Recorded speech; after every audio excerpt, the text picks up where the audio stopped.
అంతరాయతిమిరోపశాంతయే శాంతపావనమచింత్య వైభవం తం నరం వపుషి కుంజరం ముఖే మన్మహే కిమపి తుందిలం మహః శరణం కరవాణి శర్మదం తే చరణం వాణి చరాచరోపజీవ్యం కరుణామసృణైః కటాక్షపాతైః కురు మాం అంబకృతార్థ సార్థవాహం.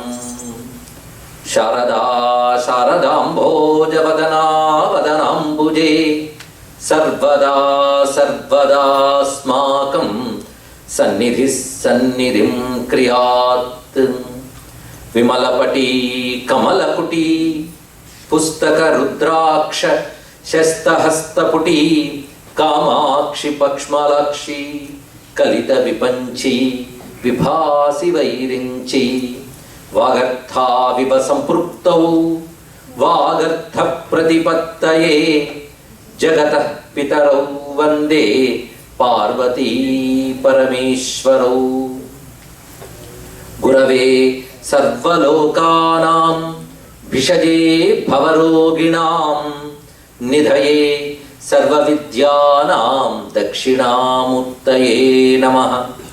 నారాయణ సమారంభాం వ్యాసశంకర మధ్యమాం అస్మదాచార్య పర్యంతాం వందే గురు పరంపరాం. ఈశ్వరో గురురాత్మేతి మూర్తిభేద విభాగినే వ్యోమవద్వ్యాప్తదేహాయ దక్షిణామూర్తయే నమః. కందళిత బోధముద్రం కైవల్యానంద సంవిదుర్నిద్రం కలయే కంచన రుద్రం కరుణామృతపూరపూరిత సముద్రం. శ్రీకాంతద్రుహిణోపమన్యు తపనస్కందేంద్ర నంద్యాదయః ప్రాచీనా గురవోపి యస్య కరుణాలేశాత్ గతా గౌరవం. తం సర్వాదిగురుం మనోజ్ఞవపుషం మందస్మితాలంకృతం చిన్ముద్రాంచితముగ్ధపాణినలినం చిత్తే శివం కుర్మహే చిత్తే శివం కుర్మహే. శివాయ గురవే నమః. శివాయ గురవే నమః. శివాయ గురవే నమః. శివాయ గురవే నమః. శివాయ గురవే నమః.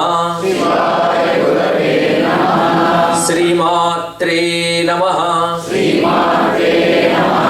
శ్రీమాత్రే నమః. శ్రీమాత్రే నమః. శ్రీమాత్రే నమః. శ్రీమాత్రే నమః. శ్రీ విష్ణు రూపాయ నమః శివాయ.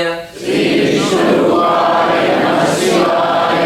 శ్రీ విష్ణు రూపాయ నమః శివాయ.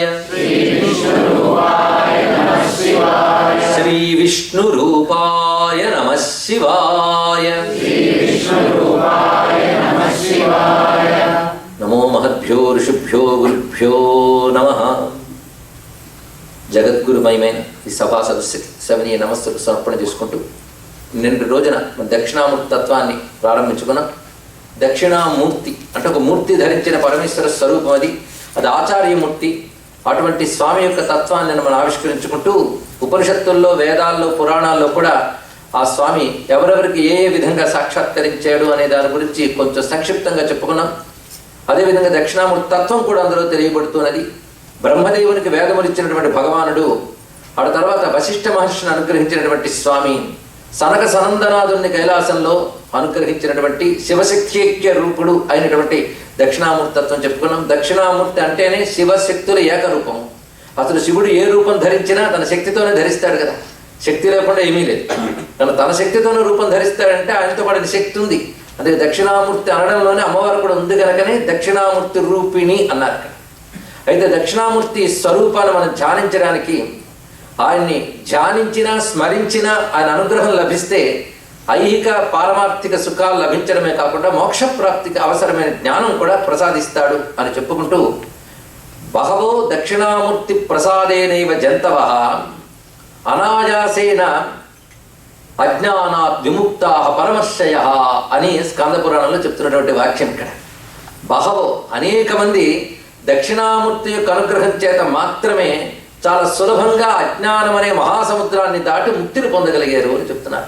అటువంటి దక్షిణామూర్తి యొక్క కటాక్షం, పరమేశ్వరుడు ధరించిన గురుమూర్తి యొక్క స్వరూపం ఇవాళ చెప్పుకుందాం అని మనం నిర్ణయించుకున్నాం. ముందుగానే ఏ రంగుతో ఉంటాడు, ఆ చేతుల్లో ఏమేమి ఉంటాయో వర్ణిస్తే స్ఫటిక రజత వర్ణం మౌక్తికీ మక్షమాల అమృత కలస విద్యా జ్ఞానముద్రాంచ హస్తై దధత మురగ కక్షం చంద్రచూడం త్రినేత్రం విధృత వివిధ రూపం దక్షిణామూర్తి మీడే. ఇది ఒక దక్షిణామూర్తి స్వరూపాన్ని వర్ణించారు. స్ఫటిక రజత వర్ణం, తెల్లగా ఉన్నట్టు ఆయన. ఆ తెలుపు స్ఫటికంలా కనబడుతుంది, కొంచెం చూస్తే ఒక వెండి పాలు మొదలైన తెలుపులా కనబడుతుంది. దీన్ని సూత సంహితలో గోక్షీరాభం అని వర్ణించారు. ఆవు పాల వలె తెల్లగా ఉన్నటువంటి వాడు అని.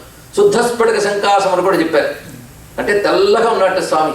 ఎందుకంటే జ్ఞానం సత్వగుణం ఉంటే కానీ రాదు. ప్రతి వాడికి 3 గుణాల గురించి తెలుసు కదా. ఉన్నాయా లేవా అని నేను అడగను. 3 గుణాలు అందరికీ ఉంటాయి. వాడి పేర్లు తెలుసా అని అడిగాను ఇక్కడ. అందరూ ఆ గుణాలతో ఉన్న వాళ్ళమే. ఆ బ్రహ్మస్తంభ పర్యంతం అందరికీ ఆ 3 గుణాలు ఉన్నాయి. సత్వ రజస్తమో గుణాలు 3 కలిసే ఉంటాయి, మనకి విడివిడిగా ఏమీ ఉండవు. కానీ రజోగుణం అహంకారానికి కామక్రోధాలకి కారణమవుతుంది. తమోగుణం నిద్ర తంద్ర ఆలస్యం బద్ధకం మొదలైన వాటికి కారణమవుతుంది. ఈ 2 కూడా అవసరమే జీవికి.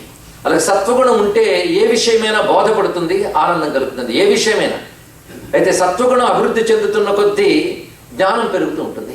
అదే మానవుడైన వాడు రజోగుణం తమోగుణం తగ్గించుకుంటూ సత్వగుణాన్ని పెంపొందించుకొని పనులు చేయాలి. ఇదే సాధన, మరి ఏమీ కాదండి. 3 ఉంటాయి. వెంటనే ఎవడైనా చిన్న మాట అంటే కోపం వస్తుంది, సాధనలోకి దిగితే అదొక అహంకారం అవుతుంది. కనుక ఇవన్నీ జయించడం మహా కష్టం. కానీ దాని మందు ఏమిటయ్యా అంటే సత్వగుణం పెంపొందించే పనులు చేస్తూ ఉండాలి. ఇక్కడ సత్వగుణం పెంపొందించే మొదలు అంటే సత్వగుణపు ఆహారం, సత్వగుణపు ఆచారం, ధర్మంతో వ్యవహరించడం, ఇంద్రియ నిగ్రహం, సత్యము, ధర్మము, అహింస, ఈశ్వరారాధన ఇత్యాదులన్నీ సత్వగుణం అనిపించుకుంటాయి. ఇవి పెంచుకుంటూ ఉంటే రజోగుణ తమో గుణాలు అవి తగ్గుతూ ఉంటాయి. సత్వగుణం వల్లనే ఎప్పటికైనా జ్ఞానం పొందగలం. ఆ జ్ఞానం సత్వగుణం దాటిపోయి ఉంటుంది, త్రిగుణాతీతమైన జ్ఞానం. కనుక త్రిగుణాతీతమైన జ్ఞానానికి త్రిగుణాల్లో ఒకటైన సత్వగుణం సహకరిస్తుందే తప్ప ఆ జ్ఞానం దగ్గరికి వెళ్ళేటప్పుడు అది కూడా డ్రాప్ అయిపోతుంది. ఇది ఎలాంటిదంటే కారుని ఇంటి దాకా తీసుకెళ్తాం, తర్వాత కారు దిగి ఇంట్లోకి వెళ్తాం, అందుకని కారుతో వెళ్ళిపోం కదా. అదేవిధంగా సత్వగుణం త్రిగుణాతీత స్థితి వరకు పనికొస్తుంది. త్రిగుణాతీత స్థితే శివం. ఇది మనకి పరమేశ్వరుడు బోధించడానికై, ఏ గుణము లేని భగవానుడు మనల్ని అనుగ్రహించడం కోసం జ్ఞానస్వరూపిన శుద్ధ సత్వ గుణాన్ని ఆశ్రయించి దివ్య రూపాన్ని ధరిస్తాడు. ఇక్కడ రూపం లేని భగవంతుడు రూపం ఎలా ధరిస్తాడు అనే దానికి ఇది సమాధానం. భగవంతుడు ధరించిన రూపం శుద్ధ సత్వ గుణంతో ఉంటుంది. శుద్ధ సత్వ అని 2 మాటలన్నాను ఇక్కడ. మన దగ్గర ఉన్న సత్వగుణం రజోగుణ తమో గుణాల చేత కలిసిపోయి ఉంటుంది. ఎంతైనా సాధన చేస్తే అడుక్కు దిగుతాయేమో కానీ అవి కూడా ఉంటాయి. కానీ రజోగుణ తమో గుణ దోషం లేనటువంటి కేవల శుద్ధసత్వం భగవంతుడు ధరించిన దివ్యమంగళ విగ్రహాలకు మాత్రమే ఉంటుంది. కనుక భగవంతుడు ధరించిన ఏ దివ్యమంగళ విగ్రహమైనా శుద్ధ సత్వస్వరూపంతో ఉంటుంది. కనుక ఆ శుద్ధ సత్వస్వరూపాన్ని మనం భావన చేస్తూ ఉంటే మనలో సత్వగుణం ఉద్బుద్ధమై జ్ఞానం లభిస్తుంది. అందుకే శుద్ధ సత్వస్వరూపంతో రూపం ధరిస్తాడు. పైగా జ్ఞానం యొక్క రంగు తెలుపు. ఎందుకంటే సత్వాత్ సంజాయతే జ్ఞానం అన్నాడు భగవానుడు భగవద్గీతలో. కానీ సత్వగుణం యొక్క రంగు తెలుపు. అది శుద్ధ సత్వం అంటే శుద్ధమైన తెలుపు. అదే శుద్ధ స్ఫటిక సంకాసం అని చెప్పబడుతుంటటువంటిది. అలాంటి భగవానుడు శుద్ధ సత్వమయమైన రూపంతో ఉంటాడు. అందుకే శారదాదేవి కూడా తెల్లగా ఉంటుంది, దక్షిణామూర్తి కూడా తెల్లగా ఉంటాడు, హయగ్రీవ స్వామి కూడా తెల్లగా ఉంటారు. అంటే విద్య రంగు తెలుపు అని చెప్పారు మన వాళ్ళు. ఎందుకంటే తెలుపు అంటే వైట్ అనే కాదు, తెలుపు చెప్పు అని కూడా అర్థం ఉంది కదా మనకి ఇక్కడ. అందుకే తెలుపు రంగు తెలుపు, తెలివి రంగు తెలుపు. తెలుగు ఎంత గొప్ప భాష అండి. అందుకే ఆదిభట్ట నారాయణదాస్ గారు అన్నారు, తెలివి గలవాడి మాట తెలుగు అన్నారు. చాలా బాగుంది ఇక్కడ. మొత్తానికి తెలుపు అన్నాడు ఇక్కడ. అందుకే మనకు మాట ఉండేది తెలుగులో, కొంతమంది గుర్తుంటుంది, తేట తెల్లంగా చెప్పాడండి అని. తేట తెల్లంగా, తేట తెల్లం 2 మాటలు ఉన్నాయి. ఈ తేట అంటే ప్యూరిటీ అండ్ క్లారిటీ అని అర్థం ఇక్కడ. జ్ఞానం యొక్క లక్షణం అది.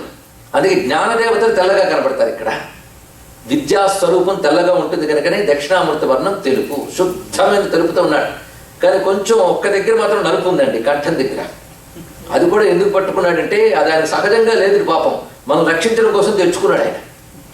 అయితే ఆయన మహాశక్తిమంతుడు కూడా కదా, అది భక్షిస్తే భక్షించాడు విషయాన్ని, కనబడకుండా చేయవచ్చు కదండి. అది ఎందుకు చూపించాడంటే మీకోసం ఎలాంటి పనైనా చేస్తానని దయ చెప్తున్నట్టు అంతతో, అది నీలకంఠంతో ఉన్నాడు. అందుకే దక్షిణామూర్తి స్వరూపంలో తెల్లనటువంటి స్వరూపము, అందులో నీలకంఠం రెండు భావించాలి. నమో నీలగ్రీవాయచ శితికంఠాయచ. నీలగ్రీవుడు ఆయనే, శితికంఠుడు ఆయన. శితికంఠుడు అంటే తెల్లని కంఠం వాడు. అలా ఉన్నటువంటి స్వరూపం కనుక రంగు ఎందుకో తెలిసింది కదా, స్వచ్ఛమైన స్పష్టమైన జ్ఞాన లక్షణమే ఆయన యొక్క శరీర వర్ణంగా భాషిస్తోంది. అందుకే స్ఫటిక రజత వర్ణం.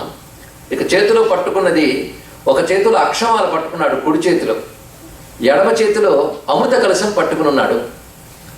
ఇక క్రింది రెండు చేతుల్లోనూ చిన్ముద్ర పుస్తకము దాల్చి ఉన్నాడు. ఇది ఆయన యొక్క స్వరూపంలో ప్రధానంగా. అందుకే మౌక్తికీం అక్షమాల, ముత్యాల అక్షమాల అన్నారు. అది కూడా మళ్ళీ ముత్యమే, అది శుద్ధ సత్వ స్వరూపమే. అక్షమాల ధరించాడు. అక్షమాల అనే మాటకు అర్థం ఏంటంటే ఆ నుంచి క్ష వరకు ఉండే అక్షరాలే అక్షమాల.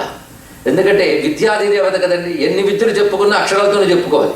లౌకిక విద్యలు మొదలుకొని పరమార్థ విద్యల వరకు అన్నీ కూడా అక్షరాలతోనే చెప్పుకుంటాం. అహం బ్రహ్మాస్మి మహావాక్యాలు కూడా అక్షరాలతోనే చెప్పుకుంటున్నాం. మామూలుగా అమ్మావు ఇల్లు ఈగా కూడా అక్షరాలతోనే చెప్పుకుంటున్నాం. ఇక్కడ అన్నిటికీ అక్షరాలే ప్రధానం కనుక విద్యలకి మూలమైన అక్షరాలే మాలగా ధరించాడు. అంతేకాదు ఇంకొక రహస్యం ఉన్నది, మంత్రశక్తులన్నీ ఆ మాలలో ఉన్నాయండి. అమంత్రం అక్షరం నాస్తి అని మనకి పెద్దలు చెప్తున్నటువంటి మాట.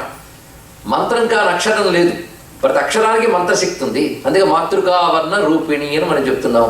పరమేశ్వరుడు యొక్క మంత్రస్వరూపం అక్షర రూపంలో ఉంటుంది కనుక ఆ అక్షరాల మాలనే అక్షమాలగా ధరించి ఉన్నాడు. అంటే తాను అక్షరశక్తి స్వరూపుడిని చెప్పడం.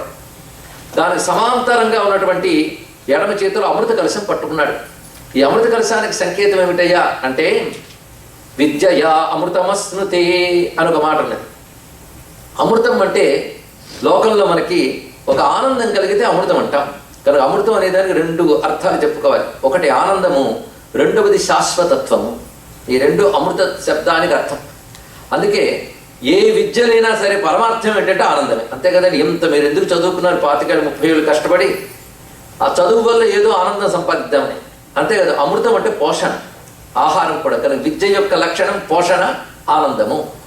కనుక విద్యాస్వరూపుడైన భగవానుడు ఒక చేతితో అమృతం పట్టుకున్నాడంటే అర్థం ఏంటంటే ఈ విద్యల యొక్క ఫలమైనటువంటి పోషణ శక్తిని, ఆనందాన్ని నేను అందిస్తాను అని చెప్పడానికి ఆ చేతితో పట్టుకున్నాడు. ఇక్కడ ఇలా హిందువుల ప్రతి దేవతామూర్తిని అర్థం చేసుకోవడం ప్రారంభిస్తే ఒక్కొక్క దేవత తాను ధరించినటువంటి వస్తువులతోనూ తన యొక్క మేని రంగుతోనూ కూర్చున్న భంగిమతోనూ కూడా ఒక జ్ఞానాన్ని చెప్తారు. అది ఆలోచించాలి. అందుకే హిందువులు విగ్రహారాధకులు కాదు, తత్వారాధకులు. విగ్రహం ద్వారా మనం తత్వాన్ని తెలుసుకుంటున్నాం. ఇప్పుడు తత్వస్ఫురణ వచ్చిందా లేదా? ప్రతి మూర్తిని ఈ విధంగా వివేచన చేయండి, మీకు తెలుస్తాం. దాన్ని శాస్త్ర రీతిలో వివేచన చేయాలి. అంతేగాని దేవుడి విగ్రహం చూసుగానే ఏంటండి అంటే ఏదో కోరిక తీరిపోతుంది, మంచిదే అలా పెట్టండి, కనీసం నమ్మకమైన ఉంది. అది ఇప్పుడు నమ్మకుండా అలా పక్కకు పోతారు, అసలు చలించరు కూడా చలించరు. కానీ అదే వాళ్ళకు సినిమా నటి ఫోటో చూస్తే బలి స్పందిస్తారు. కానీ ఇక్కడ ఈ విగ్రహాన్ని చూసినప్పుడు ఈ భావనలని మన మనస్సులో మెదిలితే అది ఉపాసన అయిపోతుంది. అందుకే తెలిసి మనస్సు పరమాత్మతో అనుసంధానిస్తే అదే ఆరాధన. అది విద్యయా అమృతమస్తున్నది. ఇది లౌకిక అర్థంలో చెప్పాలంటే మన విద్యలన్నిటి ప్రయోజనము అమృతమే. అమృతం అనగా ఆహారము, ఆనందము, పోషణ, ఇవే. ఇది లౌకిక అర్థం. పరమార్థంలో చూస్తే అమృతం అంటే శాశ్వతత్వం. విద్య అనగా నిన్న 2 రకాల విద్యలు చెప్పాం కదా. ఇప్పుడు అర్థంలో మొదటి రకం విద్యలు చెప్పేశాం, అపరా విద్యలు. పరావిద్య యొక్క ప్రయోజనం అమృతత్వం. అమృతం అంటే శాశ్వతమైన మోక్షం. అందుకే పరావిద్య అయినటువంటి బ్రహ్మ విద్య వల్ల లభించే మోక్షం ఉందో అదే అమృత స్వరూపం. అది నేనే ప్రసాదిస్తానని చెప్పడానికి అమృత కలశం పట్టుకున్నాడు. కనుక అమృత కలశంలో 2 రకాల భావాలు మనం పరిశీలించవచ్చు. ఆ తర్వాత ఇంకో చేత్తో పట్టుకున్నాడు పుస్తకం. ఈ పుస్తకానికి గ్రంథము అని పేరుంటుంది మన సంస్కృత భాషలో. గ్రంథము అంటే గ్రథనము చేయబడేది గ్రంథము. గ్రథనము అంటే అల్లుట, కూర్చుట అని అర్థం. జ్ఞానాన్ని ఎప్పుడైనా ఒక క్రమ పద్ధతిలో చెప్తే కానీ అర్థం కాదు. ఎక్కడో మొదలుపెట్టి ఎక్కడో తెలిస్తే మనకి ఏం అర్థం కాదు, అస్పష్టంగా ఉంటుంది. కానీ జ్ఞానం మనకి అందివ్వాలంటే దానికి ఒక సిస్టమేటిక్ ఆర్డర్లో దాన్ని కంపేర్ చేసి మనకి అందివ్వాలి. ఒక ఇంట్రడక్షన్, ఒక ఎక్స్ప్లెనేషన్, ఒక కన్క్లూజన్, ఇది పద్ధతి. ఇలాగ అల్లిన పద్ధతి పేరు గ్రంథం అని పేరు. కానీ గ్రంథం అంటే ఒక వస్తువు మాత్రమే కాదు, జ్ఞానాన్ని పొందికగా కూర్చి అందించే శక్తే గ్రంథం. అది చేతితో పట్టుకున్నాడు. గ్రంథం దేనికి సంకేతం అంటే సర్వశాస్త్రాలకి సంకేతము. శాస్త్రములన్నీ కూర్చబడి మనకు అందించబడతాయి కనుక సర్వశాస్త్రములకు సంకేతమే గ్రంథంగా చెప్పబడుతుంది. అయితే ఈ శాస్త్రాలంటే సారం ఏమిటయ్యా కనుక ఎడమ చేతిలో పుస్తకం పట్టుకున్న స్వామి ఈ శాస్త్రాల సారం అంతా కూడా చిరుముద్రతో చూపిస్తున్నాడండి. ఇది చాలా ముఖ్యమైన ముద్ర. మొత్తం మిగిలినటువంటి భంగిమలన్నీ ఒక ఎత్తు, ఇది ఒక్కటి ఒక ఎత్తు. ఈ చిరుముద్ర మాత్రం మారదండి. దక్షిణామూర్తి రూపాలు చాలా చాలా ఉన్నాయి. విధృత వివిధ రూపం దక్షిణామూర్తి మీడే అని ఒక మాట ఉన్నది. అంటే రకరకాల మూర్తులు ధరించిన దక్షిణామూర్తికి నమస్కారం. ఎన్ని మూర్తులు మారుతాయి కానీ కింద చేతులు మాత్రం ఎప్పుడు మారవు, అవి కాన్స్టెంట్గా ఉండిపోతుంటాయి. అంటే పుస్తకము చిన్ముద్ర, ఈ పై మూర్తులు పై చేతుల్లోనే తేడాలు కనబడుతుంటాయి. ఇప్పుడు మనకి ఇక్కడ వర్ణించిన మూర్తి ఇప్పుడు నేను చెప్పిన శ్లోకంలో మూర్తి కాదు. మంత్రశాస్త్రంలో మరొక శ్లోకంలో ఈ మూర్తి ఉంది. ఇది కూడా శాస్త్ర ప్రమాణమే. ఒక చేత్తో డమరుకాన్ని ఇంకొక చేత్తో అగ్నిని పట్టుకుంటాడు పై రెండు చేతుల్లో. ఇదొక స్వరూపం. దీనికి సంకేతం ఏమిటయ్యా అంటే డమరుకం అక్కడ అక్షరశక్తికి సంకేతం. అక్షమాల బదులుగా డమరుకం పట్టుకున్నాడు. ఎందుకంటే అక్షరాలన్నిటికీ మూలం ప్రణవం. ప్రణవం ఆయన యొక్క స్వరూపం. ఇది కొంచెం ఏదో మతపరంగా కాదు, సైంటిఫిక్గా ఆలోచించినే ఇంతే కనబడుతుంది. ఎందుకంటే ప్రణవం గురించి ఒక్కసారి ఆలోచించండి. ఓం ఓం అన్నప్పుడు మొదటి అక్షర ఆకారం, రెండవది ఊ, మూడవది మకారం. అది ఎలా పలుకుతుందో పరిశీలిస్తే ఆ అన్నప్పుడు పూర్తి నోరు తెరుచుకుంటుంది, ఊ అన్నప్పుడు మధ్యలో ఉంటుంది, అంటే క్లోజ్ అయిపోతుంది. కానీ ఆ అనేది విస్తరించిన సృష్టి, ఊ అంటే స్థితి, అంటే పూర్తి అవ్వడం లయ. సృష్టి స్థితి లయలన్నీ మూడు ఓంకారంలో దాగి ఉన్నాయి. అదండి ఓంకారం యొక్క రహస్యం. అంతేగా సృష్టి స్థితి కారణమైన మూడు అందులోనే ఉన్నాయి. అంటే బ్రహ్మ, విష్ణు, రుద్ర, ఈ మూడు తత్వములు లీనమై ఓంకారంలో ఉంది. కానీ పరమేశ్వరుడు ఓంకారమూర్తి అయి సృష్టి స్థితి లయలు చేసేటప్పుడు ఆయనే బ్రహ్మ, విష్ణు, రుద్రమూర్తులుగా కనబడుతున్నాడు, ఒకే భగవానుడు. కానీ ఓంకారం హిందూ మతంలో ప్రధానంగా చెప్పబడుతుంది. ఎవరు విష్ణు భక్తులైనా, శివభక్తులైనా, అమ్మభక్తులైన ఓంకారం దగ్గర అందరూ కామని. ఓంకారాన్ని విష్ణు అంటాడు ఒకడు, శివుడు అంటాడు ఒకడు, గణపతి అంటాడు ఒకడు. కానీ ఓంకారం ఎవడు విడిచిపెట్టి. కనుక ఓంకారమూర్తి అని ఒకే పరమాత్మని, ఒకడు గణపతిని, ఒకడు శివుడని, ఒక విష్ణువుని ఉపాసిస్తున్నాడు అంటే ఏకత్వం ఎంత బాగా తెలిసిపోయిందండి. ఇంత తేలిగ్గా తెలిసిపోతున్న ఏకత్వాన్ని విడిచిపెట్టి ఇంకా శివుడా, విష్ణువా, అమ్మవారాన్ని కొట్టుకుంటున్నారంటే అజ్ఞానం ఇంకా అంతరించట్లేదని అర్థం. కానీ తెలివైన వారికి ఆ భేదం ఉండదు. కానీ ఓం మొట్టమొదటిగా మనకు చెప్పబడుతున్నది. కానీ ఓంకార స్వరూపుడైన పరమేశ్వరుడు ఆ ఊ ఉం అక్షరాలన్నీ కూడా నోరు తెరిచి నోరు మూసే వరకే ఉంటాయి కనుక ఈ ఓంకారం నుంచి అక్షరాలన్నీ ఉద్భవించాయని చెప్తున్నారు. దీనికి సంకేతంగా అసలు అక్షర క్రమం వెనకాలే అద్భుతమైన విజ్ఞానం ఉన్నది. పరమేశ్వరుడు వృత్తావసానే నటరాజరాజ ననాద ఢక్కాం నవపంచవారం అని నందికేశ్వర కారికల్లో చెప్పబడుతుంది. ఇక్కడ అక్షర క్రమం మనకి భారతదేశంలో ఎన్నో భాషలు మారుతున్న అక్షర క్రమం మారింది. మీరు పరిశీలించారా? అకారం నుంచి క్షకారం వరకు అక్కడ హిందీ వాడైనా, ఇక్కడ తెలుగు వాడైనా, తమిళైనా, కన్నడిగైనా, మహారాష్ట్ర అయినప్పటికి కూడా, ఒరియా వాడైనా కూడా ఆ నుంచి క్షావరికి అక్షరాలు రాస్తాడు. అందుకే ఈ క్రమం అంతా సంస్కృత భాష నుంచి మనకు లభించింది. అందుకే జనని సంస్కృతంబు సకల భాషలకు అని ఒప్పుకోవలసిందేనండి. ఇక్కడ అందులోంచి వచ్చింది ఈ క్రమం. ఈ క్రమం ఎక్కడి నుంచి వచ్చిందో సంస్కృత శబ్దశాస్త్రం చెప్తోంది. పరమేశ్వరుడు డమరుకం మోగించాడు, అది వైబ్రేషన్. ఆ వైబ్రేషన్ నుంచే శబ్దోత్పత్తి జరిగింది. ఆ శబ్దములు ఎలా వచ్చాయంటే 14 సూత్రాలతో వచ్చేట. అయువున్ అరుಳು ఏవం అయౌ హయవరట్ లన్ యమగణనం జభై గడదష్ జబగడదష్ కపచట తచరతవు కపై శశసర హల్. ఇవండి మొత్తం 14. ఇప్పుడు 14 సూత్రాలు అంటారు. ఇవి వినడానికి మామూలుగా కనబట్ట దీనిలో విశ్వవిజ్ఞాన రహస్యం ఉంది. సూక్ష్మంగా చెప్పుకుంటున్నాం ఇక్కడ. విశ్వవిజ్ఞాన రహస్యం, ఆ యూనివర్స్ క్రియేషన్ అంతా దీనిలో చూపించాడు అన్నాడు. ఇది ఊరికనే చెప్పడం కాదు. ఆ ఈ ఊ ఏ ఓ ఔ అం అహ వీటికి ప్రాణాక్షరాలని పేరు. ఆ కింద కక గగన్య చచ జజన్య టకగణన ఇవన్నీ కూడా ప్రాణ్యక్షరాలు. ఈ అక్షరాలు మనందరికీ తెలుసు. ఎందుకంటే అవి ఇందులో ఉన్ని తీసేసేయండి, ఏ అక్షరాలు పలుకుతాయి? ఆ ఇవు అయి ఉన్న ఈ పొల్లులు తీసేస్తూ వెళుతుండే. అయువు అరుಳು ఏ ఔ. ఈ మధ్యలో అరులు అడు తీసేసేట. వీడెవడిని తీసేయడానికి అక్షరం ఉంటుంది అక్కడ. కానీ ఆయువు ఆరులు ఏ ఔ ఔ ఈ పొల్లులు తీసి మాట్లాడాలి. ఇప్పుడు అన్ చెప్పండి అని అడిగితే ఆయువు చెప్పాలి. అక్ చెప్పండి అంటే ఆయువు అరులు చెప్పాలి. ఆ నుంచి అక్ వరకు ఉన్నది. అలాగే అయువున్ అరులు ఔచ్ చివరికి ఆ అచ్ మధ్యలో ఉన్నవి చెప్పండి అంటే ఆ ఈవు ఆ రోళ్ళు ఏ ఏ ఐ ఓ ఓ ఔ. ఆకి అచ్చుకి మధ్యలో ఉన్నవి అచ్చులు అని చెప్పబడతాయి. అందుకు అచ్చులను వచ్చిందండి. ఎందుకు అచ్చులు వచ్చిందో తెలియదు, ఇంకా అచ్చులనే పేరైనా గుర్తుంది. ఎందుకంటే మీరు అమెరికాకు వచ్చేసారు కనుక తెలుగు మర్చిపోకూడదని గుర్తుపెట్టుకున్నారు. అక్కడ తెలుగు వారు ఎప్పుడో మర్చిపోయారు భారతదేశం. వాళ్ళు ఇంకా ఈ ఎల్కేజీ నుంచి అమెరికా ఉపాసన చేస్తున్నారు. ఎంత వీలైతే అంత భారతీయతను మర్చిపోయి రావాలని వాళ్ళ తాపత్రయం.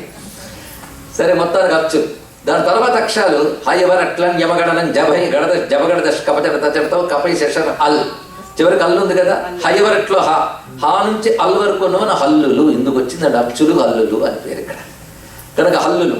ఈ అచ్చులు హల్లులు 14 సూత్రాలకు వచ్చాయట. ఈ 14 సూత్రాలకి ఉపమన్యు మహర్షి అత్యద్భుతమైన భాష్యం రచించాడు. నందికేశ్వరుడు కారికలు రచించాడు, ఉపమన్యు భాష్యం రచించాడు. ఉపమన్యు మహర్షి రచించిన భాష్యంలో అక్షరస్వరూపాలు శివస్వరూపాలుగా దర్శిస్తాడు. అందుకేనేమో భారతీయులు, అందున తెలుగువారు అక్షరాభ్యాసం నాడు నమో నమః శివాయ అని పంచాక్షరితో ప్రారంభిస్తారు. ఎందుకంటే అక్షరాలన్నా ఆయన స్వరూపాలని. అక్షరాలు లేకపోతే విద్యలు లేవు. అందుకే విద్యాభ్యాసానికి ముందు అక్షరాభ్యాసం. అక్షరాలు ఆ క్రమంలో దిద్దుకుంటే అది ప్రాణాయామంతో సమానం. ఇంటికెళ్ళి ప్రారంభించండి. హా నుంచి చివరి వరకు, హా వరకు, క్షా వరకు చదువుకోండి.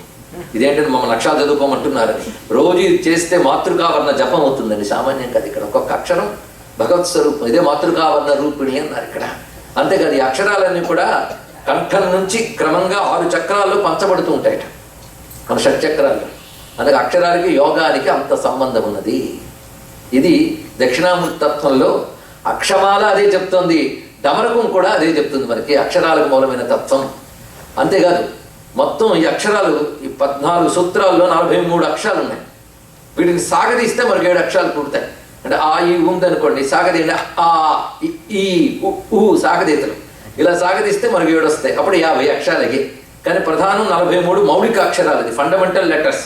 వీటిని మాతృకా వర్ణ రూపిణి అన్నాం. ఈ 43 అక్షరాలు శ్రీచక్రంలో 43 త్రికోణాలు ఉంటాయి, వాటికి సంకేతం అండి. ఈ అక్షరాలకి, శ్రీచక్రానికి, డమరుకానికి, శివతత్వానికి. మొత్తానికి ఏదో ఉందండి అనేది అర్థమైంది కదా. ఏదుందో తర్వాత ఆలోచన. కానీ మన శరీరంలో మీరు చదువుతున్నదేనమ్మా విశుద్ధ చక్రనిలయ రక్తవర్ణ త్రిలోచన. అక్కడ అమృతాది మహాశక్తి సంవృత. అమృతాది మహాశక్తి అంటే అకారం నుంచి అమ్మహ వరకు ఉన్న 16 అక్షరాల దేవతలు అమృతాదులు. వాళ్ళు ఇక్కడ ఉంటారు 16 దళాలు. ఆ తర్వాత కాళరాత్ర్యాది శక్తి ఔఘవృత. కాళరాత్రి నుంచి ఠంకారిణి అని ఠా వరకు 10 అక్షరాలు అనాహత చక్రంలో 10 రేకుల దళంలో ఉంటాయి. అలాగే మణిపూరం దగ్గరికి వచ్చినప్పటికల్లా 10 దళాలు ఉంటాయి. అక్కడ డకారం నుంచి డామర్యాదికి రావుత. డకారం నుంచి ఫకారం వరకు 10 అక్షరాలు 10 దళాల్లో ఉంటాయి. ఆ తర్వాత స్వాధిష్టానం దగ్గరికి వచ్చరికి బందిన్యాది సమన్విత. బకారం నుంచి లకారం వరకు 6 దళాల్లో ఉంటాయి. మూలాధారంలో వరదాది నిషేవిత. వకారం నుంచి 4 అక్షరాలు అంటే ఇప్పటికీ 48 అయ్యాయి. హా క్ష ఆ 2 ఇక్కడ 2 దళాల పద్మంగా ఉంటాయి. ఇదే హంసవతి ముఖ్య శక్తి సమన్విత. మొత్తం ఎన్ని అయ్యాయి? 50 డిస్ట్రిబ్యూట్ అయ్యాయి. ఈ 50 పలికితేట మన 6 చక్రాలు స్పందిస్తాయి. ఆ స్పందించి ఆ శరీరంలో ప్రకంపన వచ్చి శరీరం మంత్రమేమవుతుంది. అక్షరాలు ఏ క్రమంలో పలికితే మన లోపల దివ్యనాదం కలుగుతుందో దాని పేరు మంత్రం. కనుక మంత్రాలైన అక్షరాలతో కూర్చోబడతాయి. ఈ 50 అక్షరాలు కలుపుకుని మూలముగా ఎక్కడ ఉంటాయంటే సహస్రార స్థానంలో ఉంటాయి. 50 అక్షరాలు కలిసి సహస్రార కమలపు రేకుల్లో ఉంటాయి. అందుకే సహస్రారాంబుజారూఢ సర్వవర్ణోపశోభిత. సర్వవర్ణ ఉపశోభిత, అన్ని వర్ణాలు అక్కడ ఉంటాయి. ఇది ఇంకా తెలుసుకోవాలంటే ఒక 5 రోజుల పాటు అక్షరాభ్యాసం ఉపన్యాసం చెప్పడం జరిగింది. బహుశా మన సాయి వాళ్ళందరూ సీడీ తెప్పించారు, వినండి. 5 రోజులు అక్షరాభ్యాసం వింటే ఈ అక్షరాభ్యాసంలో యోగం ఎంత పెట్టారో. అంటే మామూలు కూటు కోసం చదువుకునే ఆల్ఫాబెట్స్ అలా ఉంటే భారతీయులు కూటు కోసం చదువుకునే అక్షరాభ్యాసంలో కూడా యోగశక్తి నిక్షిప్తం చేశారు. అది భారత జాతి యొక్క గొప్పతనం. ఇక్కడ అక్షర క్రమంలో యోగశక్తి ఉంది. అందుకు పరమాత్మ అక్షరస్వరూపుడు. అందుకే దక్షిణామూర్తి మంత్రంలో ప్రధానంగా మంత్ర ఉపాసకులకి అక్షరాలతో స్వామిని ఆరాధన చేస్తారు. న్యాసం అంతా కూడా అక్షరాలతోనే ఉంటుంది. అదొక రహస్యమైన విజ్ఞానం. ఈ అక్షరాలన్నిటికీ ఆయన మూలం. ప్రథమ స్పందన నుంచి అక్షరాలు ఉత్పన్నమయ్యాయి కనుక 14 సూత్రాలు, మౌలిక సూత్రాలు ఆ డమరుకం నుంచి వచ్చాయి కనుక డమరుకం పెట్టినా అక్షమాల పెట్టినా కూడా ఒకటే. కొన్ని చోట్ల దక్షిణామూర్తి విగ్రహంలో డమరకు ఉంటుంది, అదే చేతికి అక్షమాలు వేలాడుతూ ఉంటుందండి. కొన్ని చోట్ల అయితే డమరకు ఉంటుంది లేదా అక్షమాలు ఉంటుంది, కొన్ని చోట్ల రెండు ఉంటాయి. బహుశా ఈ విగ్రహంలో రెండు ఉండి ఉండవచ్చు. ఇటు చేతిలో డమరకు అగ్ని పట్టుకుంటాడు. అగ్ని దేనికి సంకేతం అంటే జ్ఞానాగ్ని, దగ్ధకర్మాణం, అది జ్ఞానస్వరూపమే. అంతేకాదు మరొకటి మనం గమనించవలసిన అందమైన అంశం ఏంటంటే, ఒకటి శబ్ద జగత్, అది అలాగే రెండవది రూప జగత్. శబ్దానికి కారణమైనటువంటి మన సృష్టిలో రెండే కనబడతాయి, శబ్దము దృశ్యము, ఈ రెండు ప్రధానంగా కనబడతాయి. కానీ శబ్ద జగత్తుకి కారణమైనటువంటి చేతులు పట్టుకున్న డమరుక రూపంలో, దృశ్య జగత్తు రూప జగత్తుకి కారణం అగ్ని రూపలక్షణం కలవాడు, అదే అగ్ని రూప లక్షణం. కనుక కాంతికి శబ్దానికి కూడా నేనే ఆధారము అని చెప్పడానికే స్వామి అగ్నిని డమరుకాన్ని పట్టుకున్నాడు. పై రెండు చేతులు మారితే ఇది అర్థం. ఇంకొక స్వరూపం ఉంది దక్షిణామూర్తి రూపంలో, ఇప్పటికి రెండు అయ్యే. చేతుల మార్పులు బట్టి రూపాలు మారుతున్నాయి. ఈ వర్ణించిన రూపానికి ఏ మంత్రం చెప్పారో మంత్రశాస్త్రంలో చూస్తే మంత్రంలో కించిత్ మార్పు ఉంటుందండి, బీజాక్షరాల మార్పులు ఉంటాయి ఇక్కడ. అది రహస్యం. ఒక్కొక్క దక్షిణామూర్తికి రకరకాల పేర్లు చెప్తూ ఉన్నారు ఇక్కడ. భస్మవ్యా పాండురాంగ శశిశకలధరో జ్ఞానముద్రాక్షమాల వీణాపుస్తైర్విరాజత్ కరకమలధరో యోగపట్టాభిరామ వ్యాఖ్యాపీఠే నిషన్నో మునివర నికరైసేవ్యమాన ప్రసన్న సవ్యాళ కృత్తివాసా సతతమవతునో దక్షిణామూర్తిరీశ. ఇది ప్రసిద్ధి చెందిన ఒకానొక దక్షిణామూర్తి శ్లోకం. ఇందులో స్వామి ఎలా ఉన్నాడంటే భస్మవ్యా పాండురాంగ, భస్మము ధరించి ఉన్నాడు స్వామి. భస్మము జ్ఞాన సంకేతం. భాసనాభ్యసితం ప్రోక్తం భస్మ కిల్బిష భక్షణం అన్నారు ఇక్కడ. జ్ఞానానికి ఐశ్వర్యానికి సంకేతం భస్మం. అది స్వామి భస్మధారణ చేసాడంటే జ్ఞానైశ్వర్య సంకేతమే. జ్ఞానాగ్ని దగ్ధ కర్మాణం తమాహు పండితం బుధా అన్నక్కడ కర్మల్ని దగ్ధం చేసే జ్ఞానశక్తి, అగ్నిసారం భస్మం. అంతేకాదు ప్రళయకాలంలో విశ్వాన్నంతటిని ఆయన భస్మరూపంలో చేసి పెట్టుకుంటాడు. మళ్ళీ సృష్టి ఆరంభంలో బ్రహ్మదేవుడు సృష్టి చేయాలి అనుకున్నప్పుడు రా మెటీరియల్ కోసం వెతుక్కుంటుంటాడు. అప్పుడు స్వామి అలా దులుపుతాడు. ఆ దులపగా వచ్చిన భస్మంతో సృష్టి అంతా చేస్తాడు. పంచభూతముల సారం అందులో ఉంది. చూడడానికి భస్మమే కదా అనుకోవద్దు, అందులోనే అంతా ఉంది. అందుకే స్వామివారు నాట్యానికి సిద్ధపడినప్పుడు ఆ నాట్యం చేస్తుంటే దేవతలందరూ కూడా మొదటి సీట్లో కూర్చోవాలని తాపత్రయపడి ముందే వస్తారట. నాట్యం కంటే ముందు ప్రారంభించక రాదు, ముందు కూర్చుంటారు వాళ్ళు. ఆయన వచ్చే ముందే ఎందుకయ్యా అలా ముందు కూర్చుంటారు అంటే, ఆయన నాట్యం చేస్తున్నప్పుడు ఆ చేతులు విదిలిస్తుంటాడు కదా, ఆ భస్మం తుళ్ళుతుంది. కాస్త ఒక్కడి తుళ్ళిన కాసింత విభూతి రేణువు పడితే ముల్లోకాల ఐశ్వర్యం లభిస్తుంది అండి ఇక్కడ. కనుక చూడటానికి బూడిదలకు కనబట్ట అందులో ప్రతి ఒక్క కణువులో అఖండ ఐశ్వర్యాలు ఉన్నాయి. కనుక నా దగ్గరే ఉందండి బూడిద తప్ప అంటే నమ్మద్దు, బూడిదలోనే అన్నీ ఉన్నాయి. అలా సర్వైశ్వర్యుని భస్మ రూపంలో ధరించాడు. అందుకే భస్మానికి వరకు విభూతి. శ్రద్ధాం విభూతిం సురభిం నమామి పరమాత్మికాం లక్ష్మీనామాలో చెప్తున్నాం. విభూతి ఐశ్వర్యం అని మన కోసం చెప్తోంది ఇక్కడ. కానీ ఐశ్వర్యమే విభూతి, అదే భూతి. కనుక పరమాత్మ భస్మం ధరించున్నాడు. భస్మవ్యా పాండురాంగ శశిశకలధర, చంద్రలేఖను ధరించి ఉన్నాడు దక్షిణామూర్తి. ఎందుకంటే శివుడు అనగానే చంద్రలేఖతో కనబడతాడు ఇక్కడ. అందుకే అగౌర గాత్రై అలలాట నేత్రై, తెల్లని శరీరం లేనివాడు, నుదుట కన్ను లేనివాడు, చంద్రలేఖ లేనివాడు, ఆయన దైవం మాకొద్దు అన్నారు భక్తులు. అంటే ఎప్పుడు మాకు ఈ రూపమే కావాలి అని ప్రేమగా ధ్యానించడం అన్నమాట ఇక్కడ. ఆ నెలవంక ధరించి ఉన్నాడండి. అది దేనికి సంకేతమో చూడాలి. చంద్రశేఖరుడు, పరమేశ్వరుడికి చంద్రశేఖరుడు అని. ఆయన ఒక్కడే చంద్రశేఖరుడు, మళ్ళీ వాళ్ళ ఆవిడ కూడా వాళ్ళ ఆవిడే కదా. కనుక ఇద్దరు ఒకటే కనుక శక్తి స్వరూపం. మళ్ళీ వాళ్ళ అబ్బాయికి కూడా ఉంటుందండి గణపతికి. వీరు ముగ్గురికే చంద్రలేఖ ఉంటుంది దేవతల్లో. ఎందుకంటే వాళ్ళ అబ్బాయి అంటే వాళ్ళిద్దరు ఏకరూపం కనుక ఆయనకు ఉంటుంది. శివతత్వమే చంద్రశేఖర తత్వం. ఆ చంద్రశేఖర అనే మాట వాళ్ళు ఇన్ని మార్లు అనుకునే భాగ్యం మనకు లభించింది. ఆ నామమే ఒక మహామంత్రం.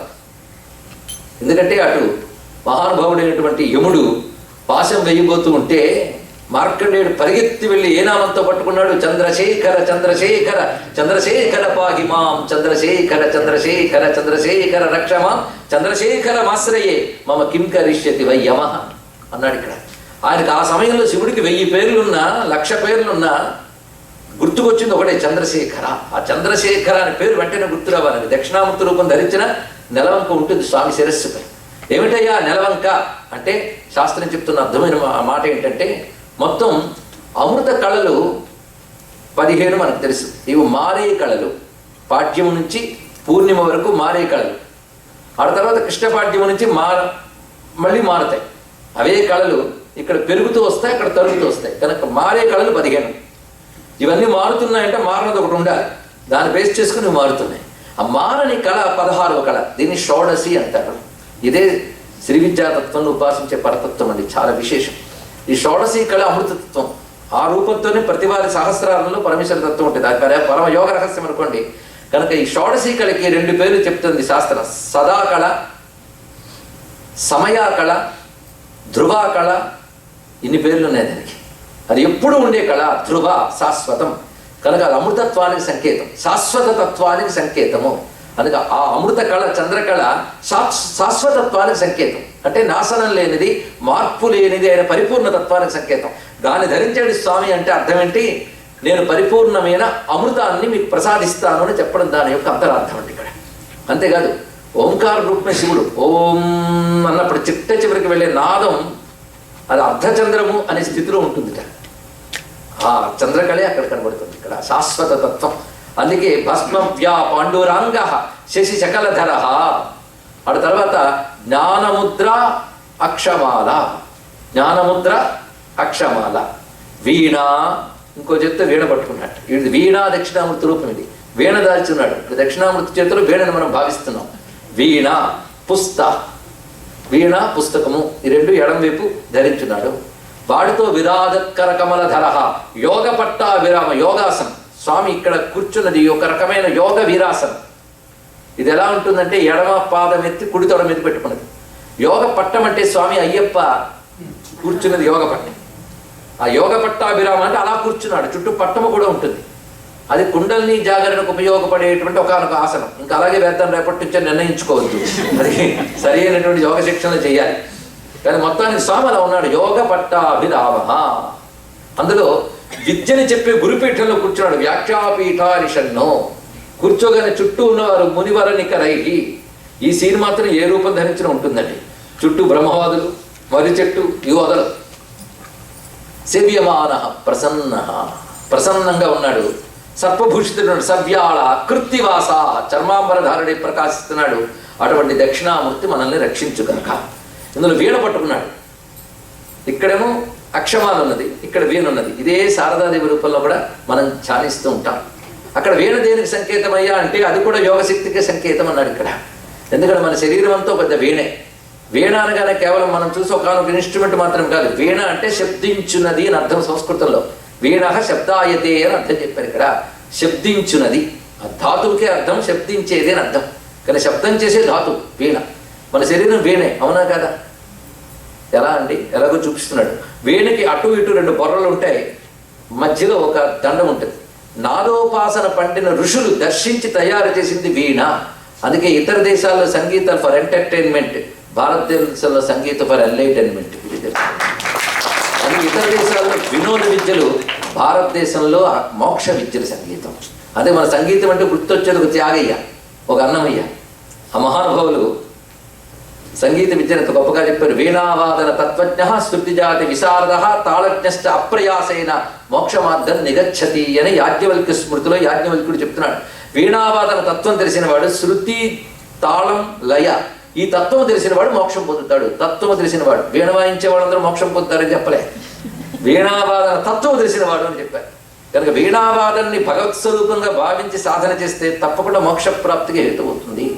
అలా చేసిన మహానుభావులు చాలామంది ఉన్నారు. అందుకే అన్నమయ్య మన త్యాగయ్య నారదుల వారిని వర్ణిస్తూ వీణావాదన వరతత్వజ్ఞ అంటాడు ఇక్కడ. ఆ వీణావాదన తత్వము ఇది ఒకటే. వీణలో 2 బొర్రలు ఉంటాయి, మధ్యలో దండం ఉంటుందని చెప్పాం కదా. అలాగే మూలాధారం ఒక బొర్ర, సహస్రారం ఒక బొర్ర, మధ్యలో వెన్నుదండమే వీణాదండం. దానిలో ఉండే తంత్రులే నాడులు, అందులో సంచరించే ప్రాణశక్తే గానం. ఇందులో అందరికీ ప్రాణం ఉంది అంటూనే అక్కడ కూర్చున్నాం, కానీ మీటేవాడు ఎవడో తెలియట్లేదు. ఆ మీటే దక్షిణామూర్తిని చూడాలి. దీన్ని విట్టి ఆయన మీటుతున్నటువంటి వీణలే మనందరం కూడా. ఇది గ్రహించి మన లోపల వీణను వినగలగాలి. దాన్ని అనాహతము అంటారు ఇక్కడ. అది వినగలిగితే, ఆ నాదానుసంధానం జరిగితే మోక్షం తప్పకుండా లభిస్తుంది అంటాడు. అందుకే మూలాధారజ నాద మెరుగుటే మొదమగు మోక్షమురా అంటాడు చార్య. ఆయన ఈ తత్వం చేసినటువంటి వాడండి.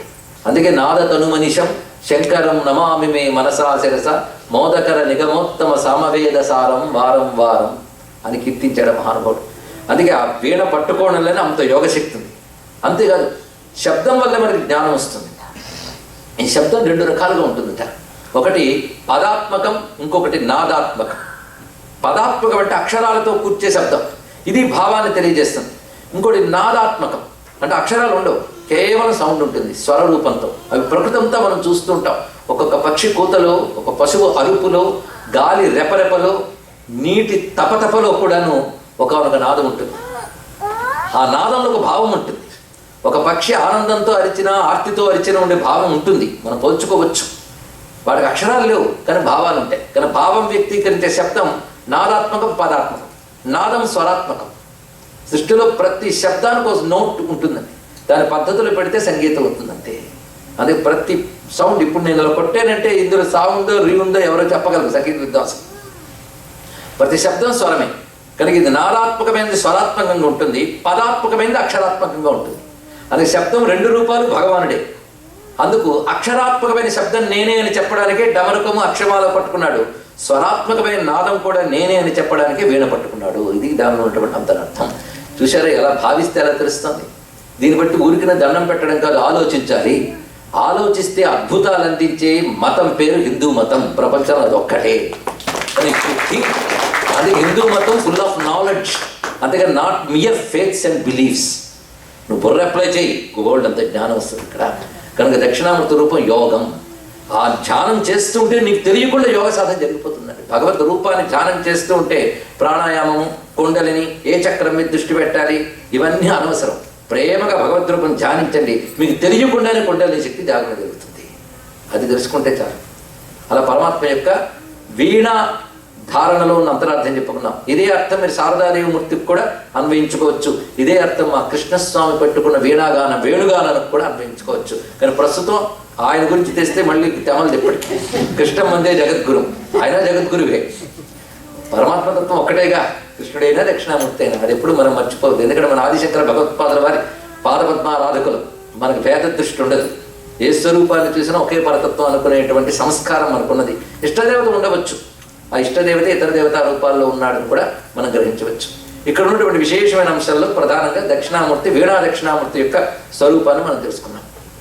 అలాంటి ఆ స్వరూపాన్ని పోతన గారు చాలా అత్యద్భుతంగా వర్ణించి చూపించారండి. ఎక్కడయ్యా అంటే భాగవతంలో. భాగవతంలో దక్షిణామూర్తి ఏమిటి అంటే, భాగవతం రాసిన వ్యాసుడికి అనువాదం చేసిన పోతన గారికి భేద దృష్టి లేదు, సుఖయోగితుడికి అంతకంటే లేదు. ఎంతో అందంగా వర్ణిస్తాడు ఇక్కడ. ముఖ్యంగా సతీదేవి శరీర త్యాగం చేసిన తర్వాత దక్షయజ్ఞం ధ్వంసం అవుతుంది. వీరభద్రుడు వచ్చిన తర్వాత దక్షయజ్ఞం ధ్వంసమైన తర్వాత మళ్ళీ ఆ యజ్ఞాన్ని పరిపూర్తి చేయాలి. నేను సగం యజ్ఞం ఆగిపోతే ప్రపంచానికి క్షేమం కాదు. అందుకే బ్రహ్మాది దేవతలందరూ లోకక్షేమం కోసమని శివుని ప్రసన్నను చేసుకుందామని కైలాసానికి వెళ్ళారు. వెళ్ళేటప్పటికల్లా వాళ్ళు ఊహించుకున్నారు ఏంటంటే శివుడు ఆగ్రహంగా ఉంటాడేమో అని. సతీదేవి శరీరం త్యజించింది, దక్షుడు తప్పు చేశాడు, ఈ దేవతలందరూ తగుదనమ్మా అని యజ్ఞంలో పాల్గొన్నారు అని స్వామి కోపంగా ఉంటారు అనుకున్నారు. కనుక కోపం ఆయనకు స్వభావం కాదండి. ఇక్కడ వారి వారి కర్మలను అనుసరించి ఆయన కోపాన్ని, దయని చూపిస్తాడు. కానీ ఆయన కోపము లేదు, దయ లేదు.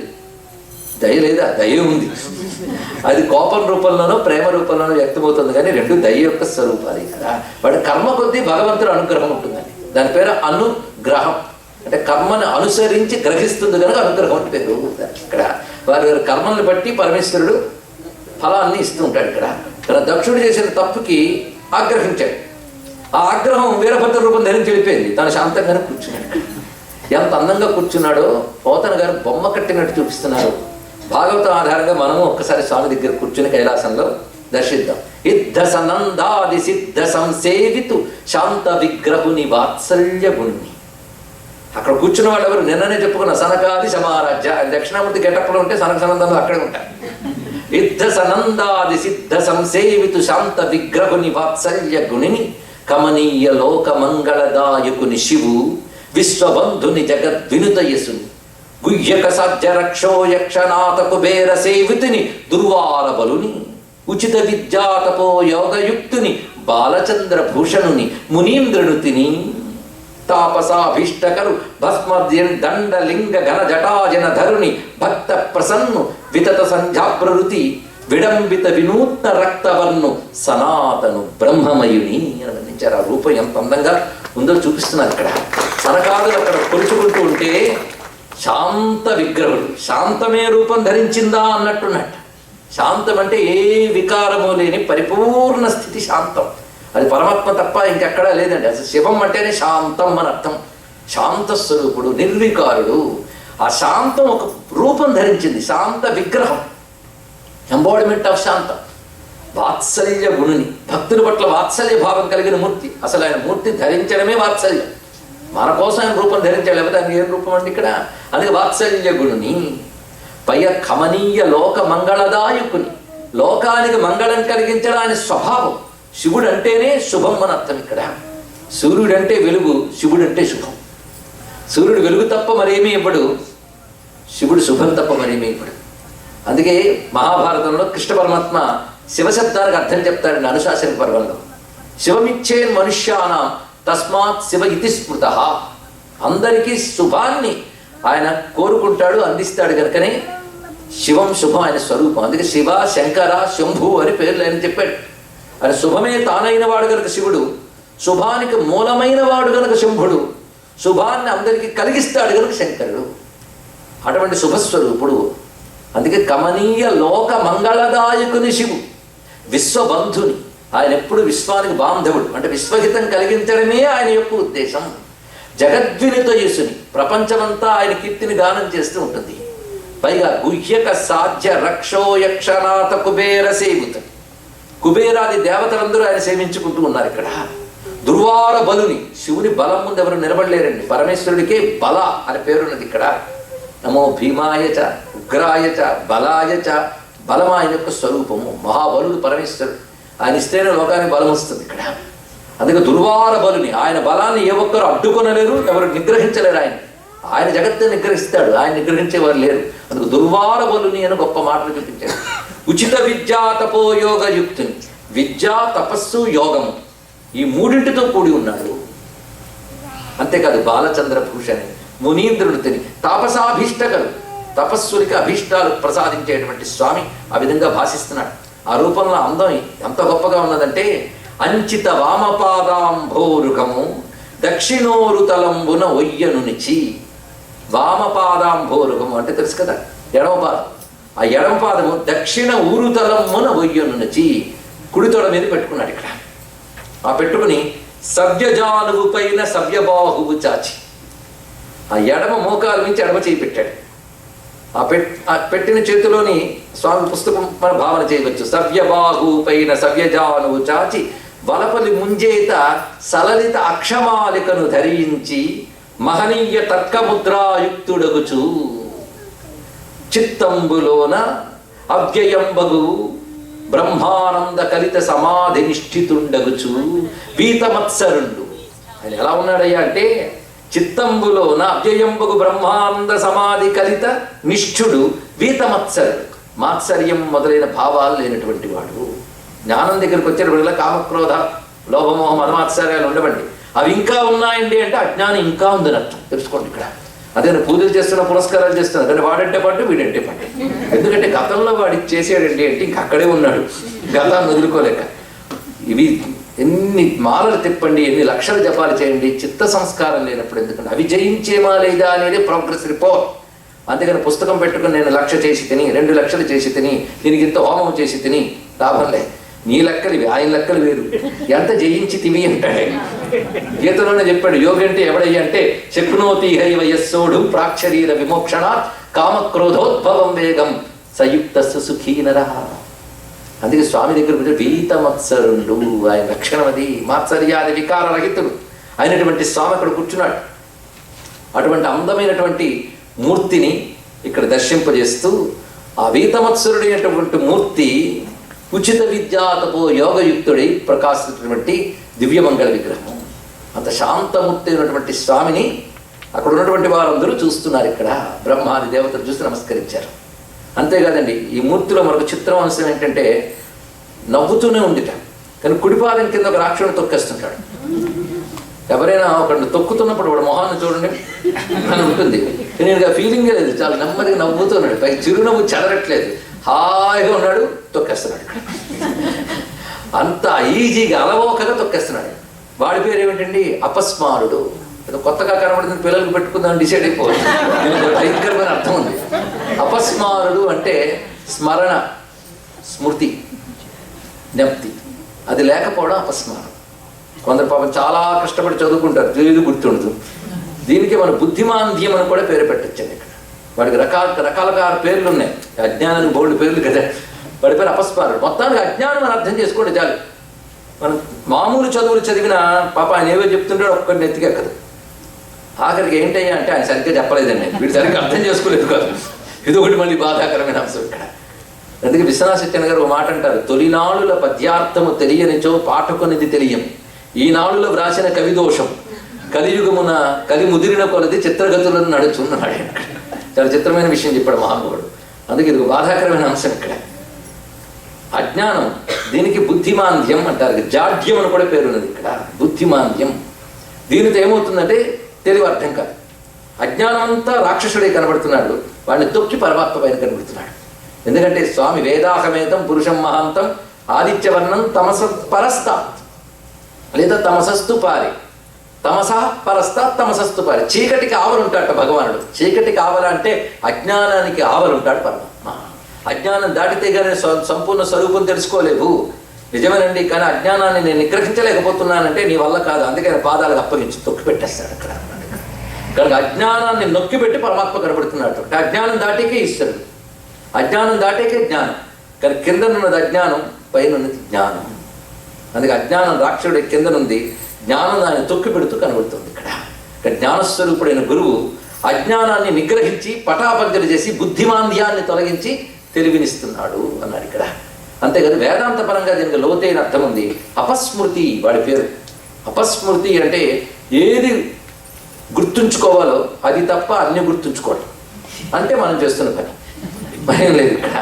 మనం ఏది గుర్తుంచుకోవాలో ఉంచుకో, మిగిలినవన్నీ గుర్తుంచుకుంటాం. అంటే అర్థం ఏంటంటే నీ స్వస్వరూపం ఏదో అది మరచిపోయి నువ్వు కానివన్నీ నీవి నువ్వు అనుకుంటూ తిరుగుతున్నావు. అవునా లేదా? ఇది ఒక్కటి అర్థమైతే దక్షిణామూర్తి స్తోత్రం కూడా అర్థమవుతుంది. మన స్వస్వరూపం సచ్చిద్ రూపమైన పరమాత్మ స్వరూపం. అలా కాకుండా మనం ఏ శరీరంలో దూరేమో ఆ శరీరం నేను అనుకుంటాం. ఇది మొదలవుతుంది. ఎప్పుడైతే శరీరం నేను అనుకోవడం మొదలెట్టిందో శరీరంతో సంపాదించినవని నావి అనుకోవడం మొదలెడుతుంది. నేను యొక్క ఎక్స్టెన్షనే నాది, అహం మమ. ఈ రెండిట్లో చిక్కుకుపోతూ అసలు అహం పరమాత్మ వల్ల ప్రకాశిస్తూ ఉన్నా అహానికి మూలమైన పరమాత్మను తెలుసుకోకుండా అహం వల్ల నడిచే శరీరాలు నేను పట్టుకు వేలాడుతూ ఉండడం వల్ల ఈ శరీరం పోయి మరో శరీరంలో పడతాం, ఈ శరీరాలతో మరికొన్ని శరీరాలు తెచ్చుకుంటాం, మమకారంతో తిరుగుతాం. మమకారం రెండు రకాలు, వాడు నా శత్రువు, వీడు నా మిత్రుడు, రెండు మమకారాలే. ఎందుకంటే మమ శత్రువు మమ మిత్ర, అంతే కదండి. మమ అనేది రెండును. కనుక రాగము ద్వేషము కూడా మమకారం యొక్క లక్షణములే. అందుకు ఒక ఆయన అన్నాడు, నాకు ఈ మమకారాలు పడవ కనుక నా పెళ్ళాం పిల్లలను వదిలేశారు. వాళ్ళు దొంగ అంటారు, తెలుసుకుంటారు. పెళ్ళాం పిల్లలను వదిలేశారు కానీ మిగిలిన పట్టుకు వేలాడుతున్నాడు. వాళ్ళని వదిలిపెట్టి ఏం చేసినా భగవంతుడు అనుగ్రహించరండి.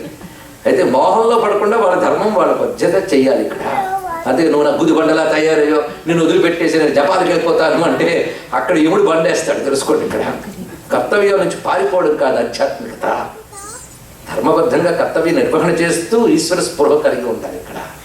ఇది తెలుసుకోవాల్సింది. అని మమ అహం ఈ రెండూ కూడా శరీరం నేను అనుకోవడం వల్ల ఏర్పడుతున్నది. మరి నేను అనుకో ఏం చేస్తానండి అంటే నేను కారణం ఎవరో తెలుసుకోన్నాడు ఇక్కడ. ఆ ప్రయత్నం చేయాలి. అది చేస్తే మొత్తం రమణ మహర్షి అర్థమవుతాడు. అది చేస్తే దక్షిణామూర్తి స్తోత్రం అర్థమవుతుంది. అవి తెలుసుకోకుండా దక్షిణామూర్తి స్తోత్రం చేస్తే అంతా ఏదో అయోమయంగా ఉంటుంది. ఇంతవరకు అది పవర్ఫుల్ అనుకుని చదివేశాం కానీ అర్థమైతే అమ్మ ఇంత పవర్ తట్టుకోలేమండి అంత ఉంది దక్షిణామూర్తి స్తోత్రంలో. శంకర భగవత్పాల్ వారు అలా సారభూతంగా వేదాంతం అంతా ఇచ్చాడు. జానామీతి తమేవ భాంతుమనుభాత్యేతత్ సమస్తం జగత్, అక్కడ కొట్టాడు మహానుభావుడు. అంతేకాదు స్వాత్మానం ప్రకటీకరోతి భజతాం యో ముద్రయా భద్రయా సాక్షాత్ తత్వమసీతి వేదవచస యో బోధయత్యాస్తాన్. త్వం నువ్వు అంటే నేను మనం అనుకోవాలి. ఆయన త్వం అంటాడు. గురువుగారు నువ్వు అంటే నువ్వు ఆయన అనడం కాదు, నేను మనం అనుకోవాలి ఇక్కడ. కనుక నువ్వు అంటే నేనుగాడిని. ఈ నేనుగాట తత్ తత్ అనగా బ్రహ్మము అని తెలుసుకో.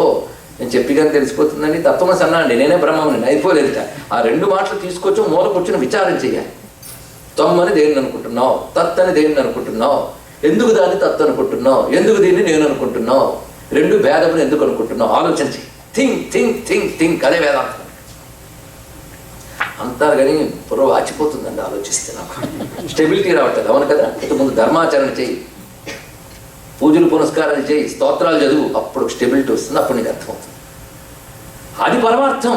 అది పొందుతున్నానా లేదా, జీవితంలో ఎంత ఆయువయింది, అది పొందడానికి ఎంత ముందుకు వచ్చేది ఎవరికి వాడి చెక్ చేసుకోవాలి. ఆ చెక్కింగ్ చేసుకుంటూ తొందరపడాలి. సమయం గడిచిపోతుంది, పడవెళ్ళిపోతుందిరా.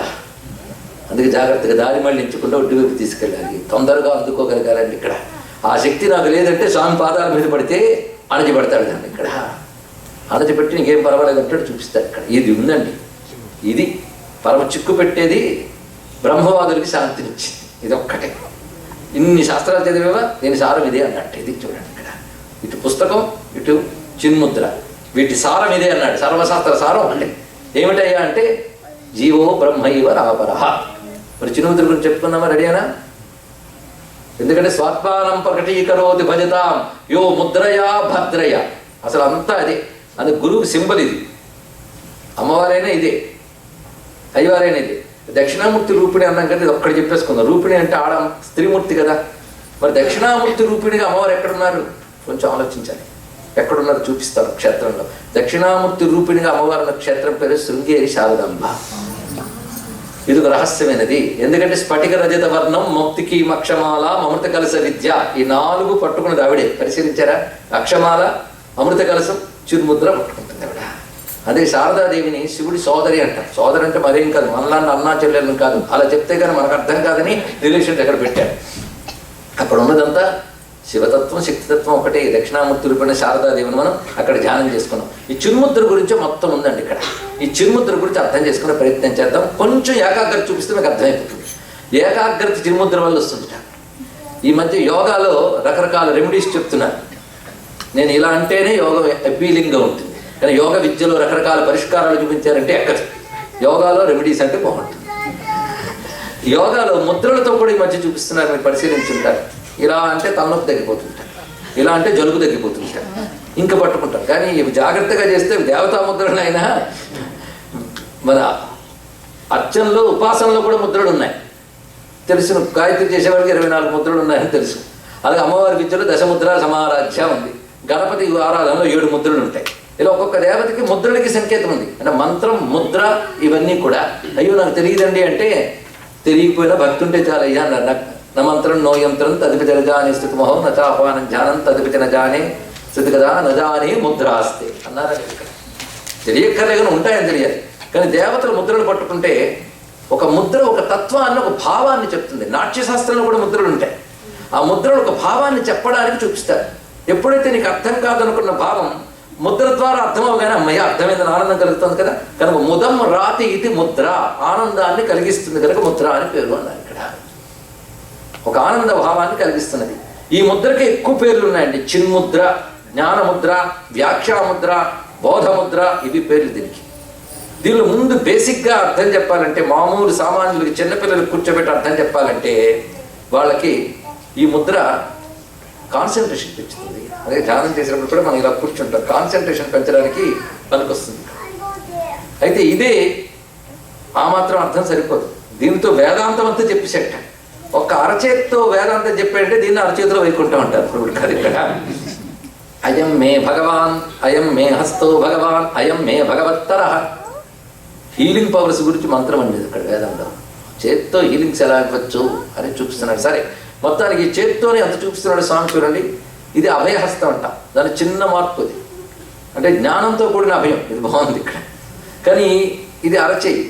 ఎన్ని వేళ్ళు ఉంటాయి ఇక్కడ అందరికీ? 5. అంటే ఎంత లెక్క పెట్టుకున్నా ప్రపంచం 5 అని చెప్పాడు భగవంతుడు.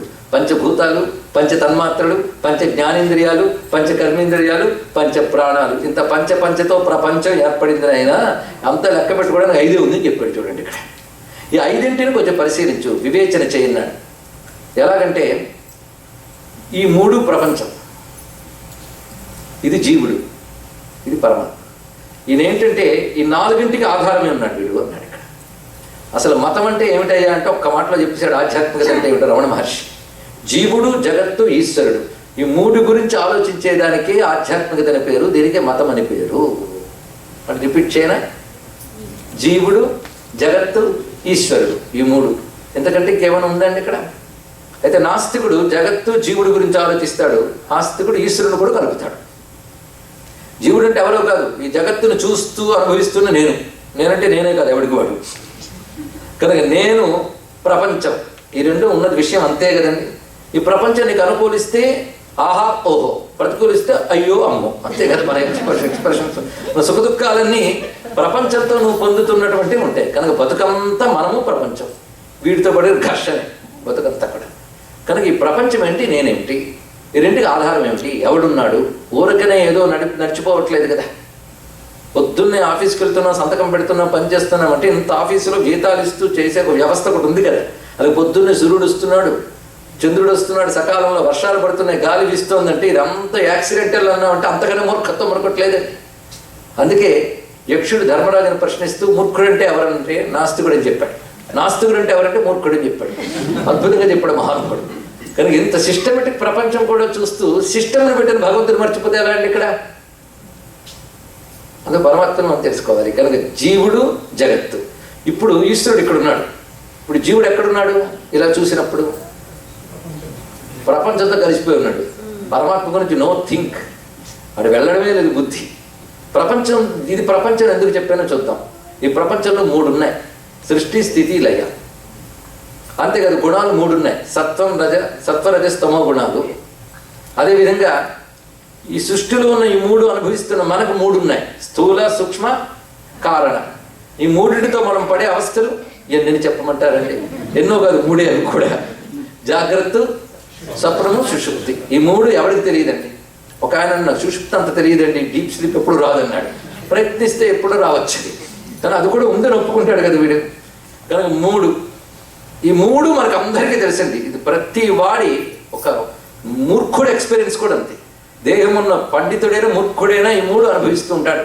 కానీ నేను అనబడే జీవుణ్ణి ఈ మూడింటితోనే కలిసిపెట్టిస్తున్నాను. కానీ ప్రపంచమంతా మూడే, భూత, భవిష్యత్, వర్తమాన కాలాల్లో ఉంటుంది.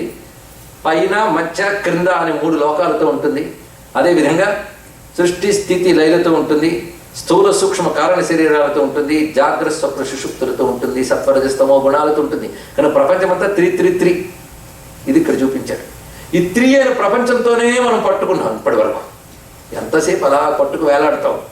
ఈ త్రీకి నీకు కూడా కారణమైన తిరుగు అన్నాడు. ఇప్పుడు తిరిగాడు అప్పుడు నెమ్మదిగా ప్రపంచం నుంచి దూరమై క్రమంగా నాకు ప్రపంచానికి కారణమైన వాడు ఎవడా అని విచారణ మొదలుపెట్టాడు నేను గారు. అలా క్రమంగా వెళ్ళి నాకు కూడా కారణమైన పరమాత్మను తెలుసుకుంటూ కలిశాడు ఆయన.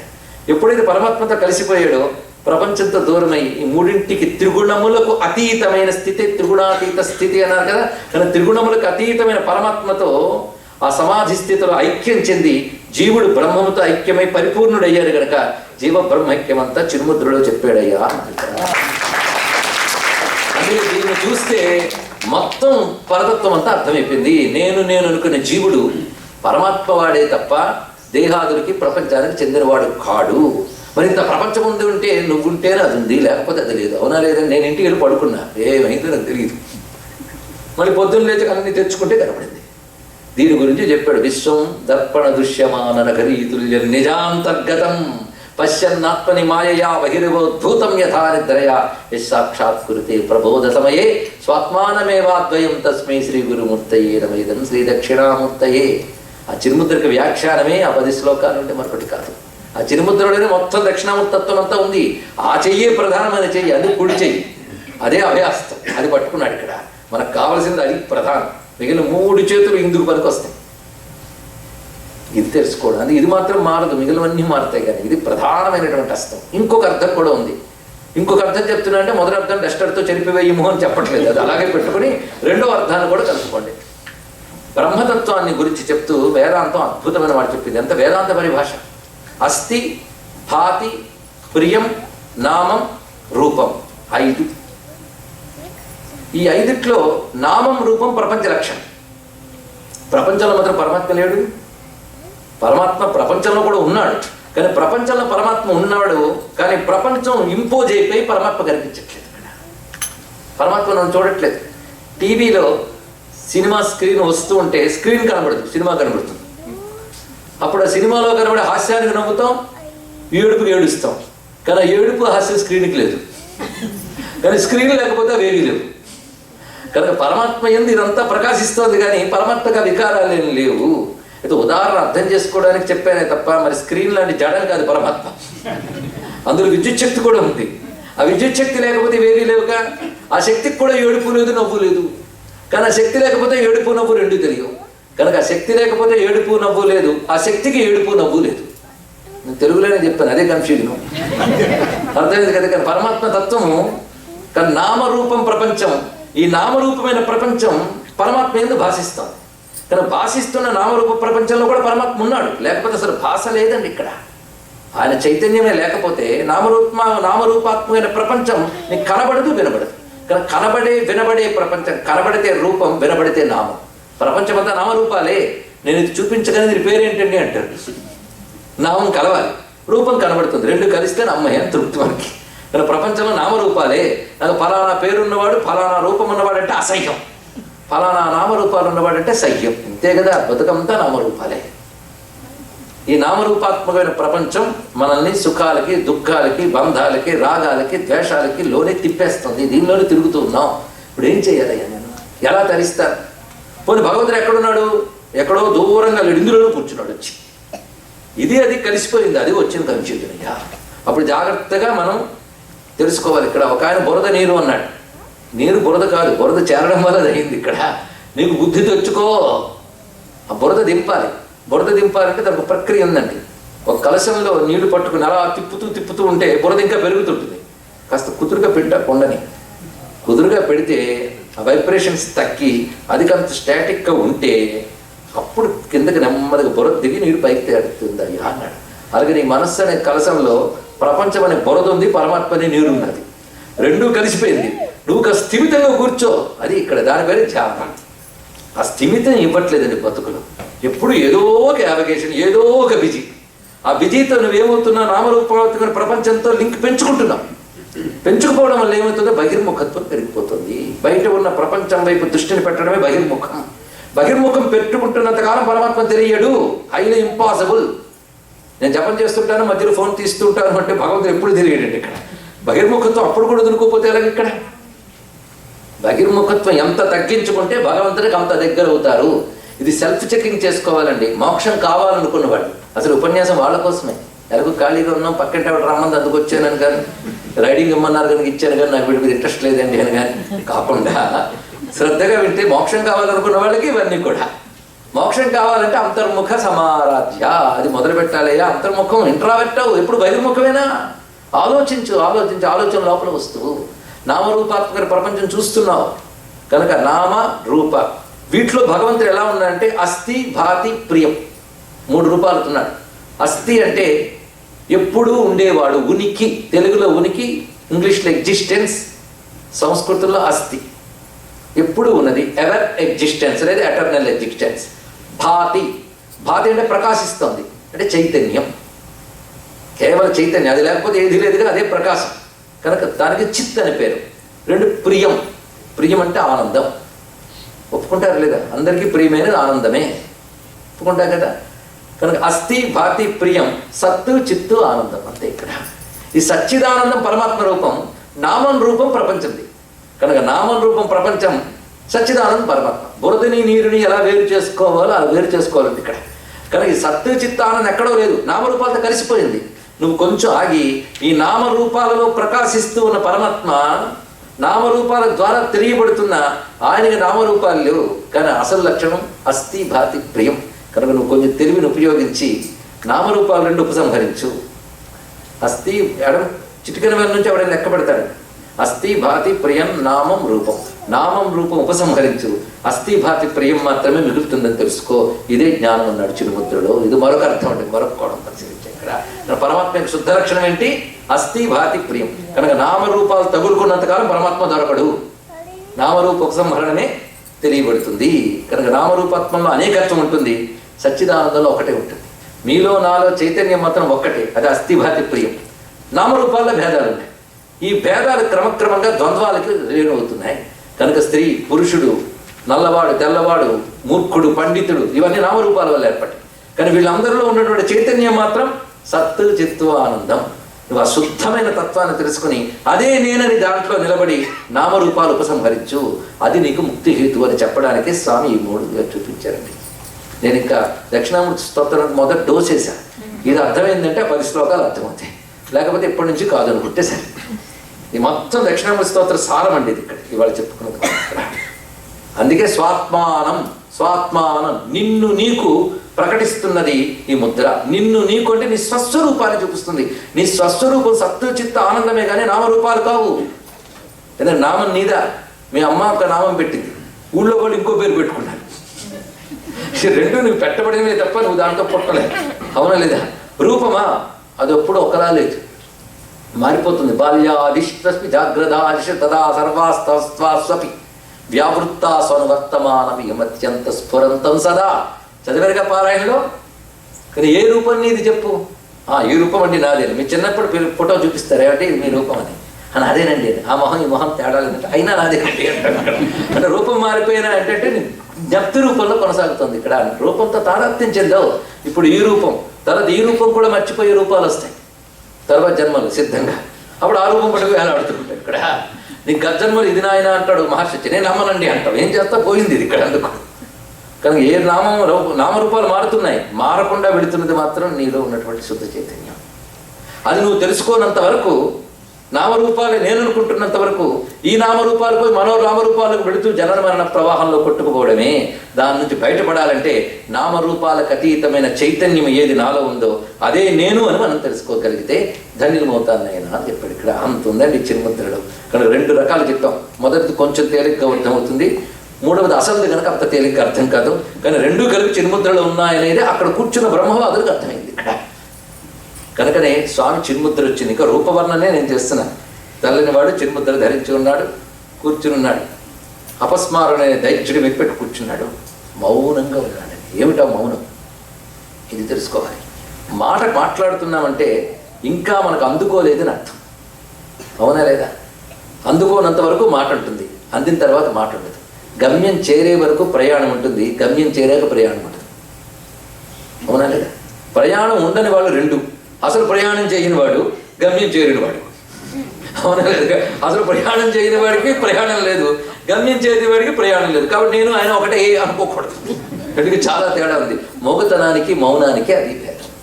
మగవాడు ఏం మాట్లాడలేడు, మౌనం ఇది మాట్లాడు. 2 తెలిసింది కదా ఇక్కడ. మౌనం యొక్క స్థితి అర్థం చేసుకోవాలి అంటే అనుభూతిలో మౌనం ఉంటుంది. అనుభూతి అర్థమయ్యేలా చెప్పేటప్పుడు మాట ఉంటుంది, అనుభూతి పొందితే మాట ఉండదు. రామకృష్ణ పరమహంస గొప్ప ఉపమానం చెప్పాడండి. ఒక పువ్వు దగ్గర తుమ్మెద ఝంకారం చేస్తూ తిరుగుతూ ఉంటుంది కొంతసేపు, తర్వాత పువ్వులో దిగి మకరందాన్ని ఆస్వాదిస్తున్నప్పుడు ఝంకారం లేదు, మౌనమే ఉంది. కనుకనే పరమాత్మను పొందే వరకు మాట ఉంటుంది, పరమాత్మను లీనమై ఆనందానుభూతి పొందేటప్పుడు మౌనం మాత్రమే ఉంటుంది. ఇది బ్రహ్మానుభవ స్థితి. దీని పేరేమిటి? బ్రహ్మ అనుభవ స్థితి. ఇది స్టేట్ ఆఫ్ ఎక్స్పీరియన్స్. ఏమిటా ఎక్స్పీరియన్స్? ఎక్స్పీరియన్స్ ఆఫ్ బ్రహ్మన్, బ్రహ్మానుభూతి. ఆ బ్రహ్మానుభూతి స్థితిలో మౌనమే ఉంటుంది. ఆ బ్రహ్మమే తానై ఉన్నాడు కనుక మౌనంలో ఉన్నాడు. ఇక్కడ ఆయన చూపించిన చిరుముద్రతో నామరూపంలోనే మాటలన్నీ అఘోరిస్తాయి కనుక నామరూపాల దాటి అస్థిభాతి ప్రియతత్వాన్ని తెలియగానే అక్కడ కూర్చున్నటువంటి బ్రహ్మవాదులందరూ ఆ మౌనంతో తత్వాన్ని గ్రహించగలిగారు, అనుభూతి స్థితిని పొందగలిగారు. అది దక్షిణామూర్తి మౌనానికి వ్యాఖ్యానం అండి. అలాంటి మౌనంతో అసలు పరబ్రహ్మ అంటే ఏమిటో చెప్పాడు. మాటతో చెప్తే మన బ్రహ్మమే ఉంటాయా? మాటకు దొరకదు.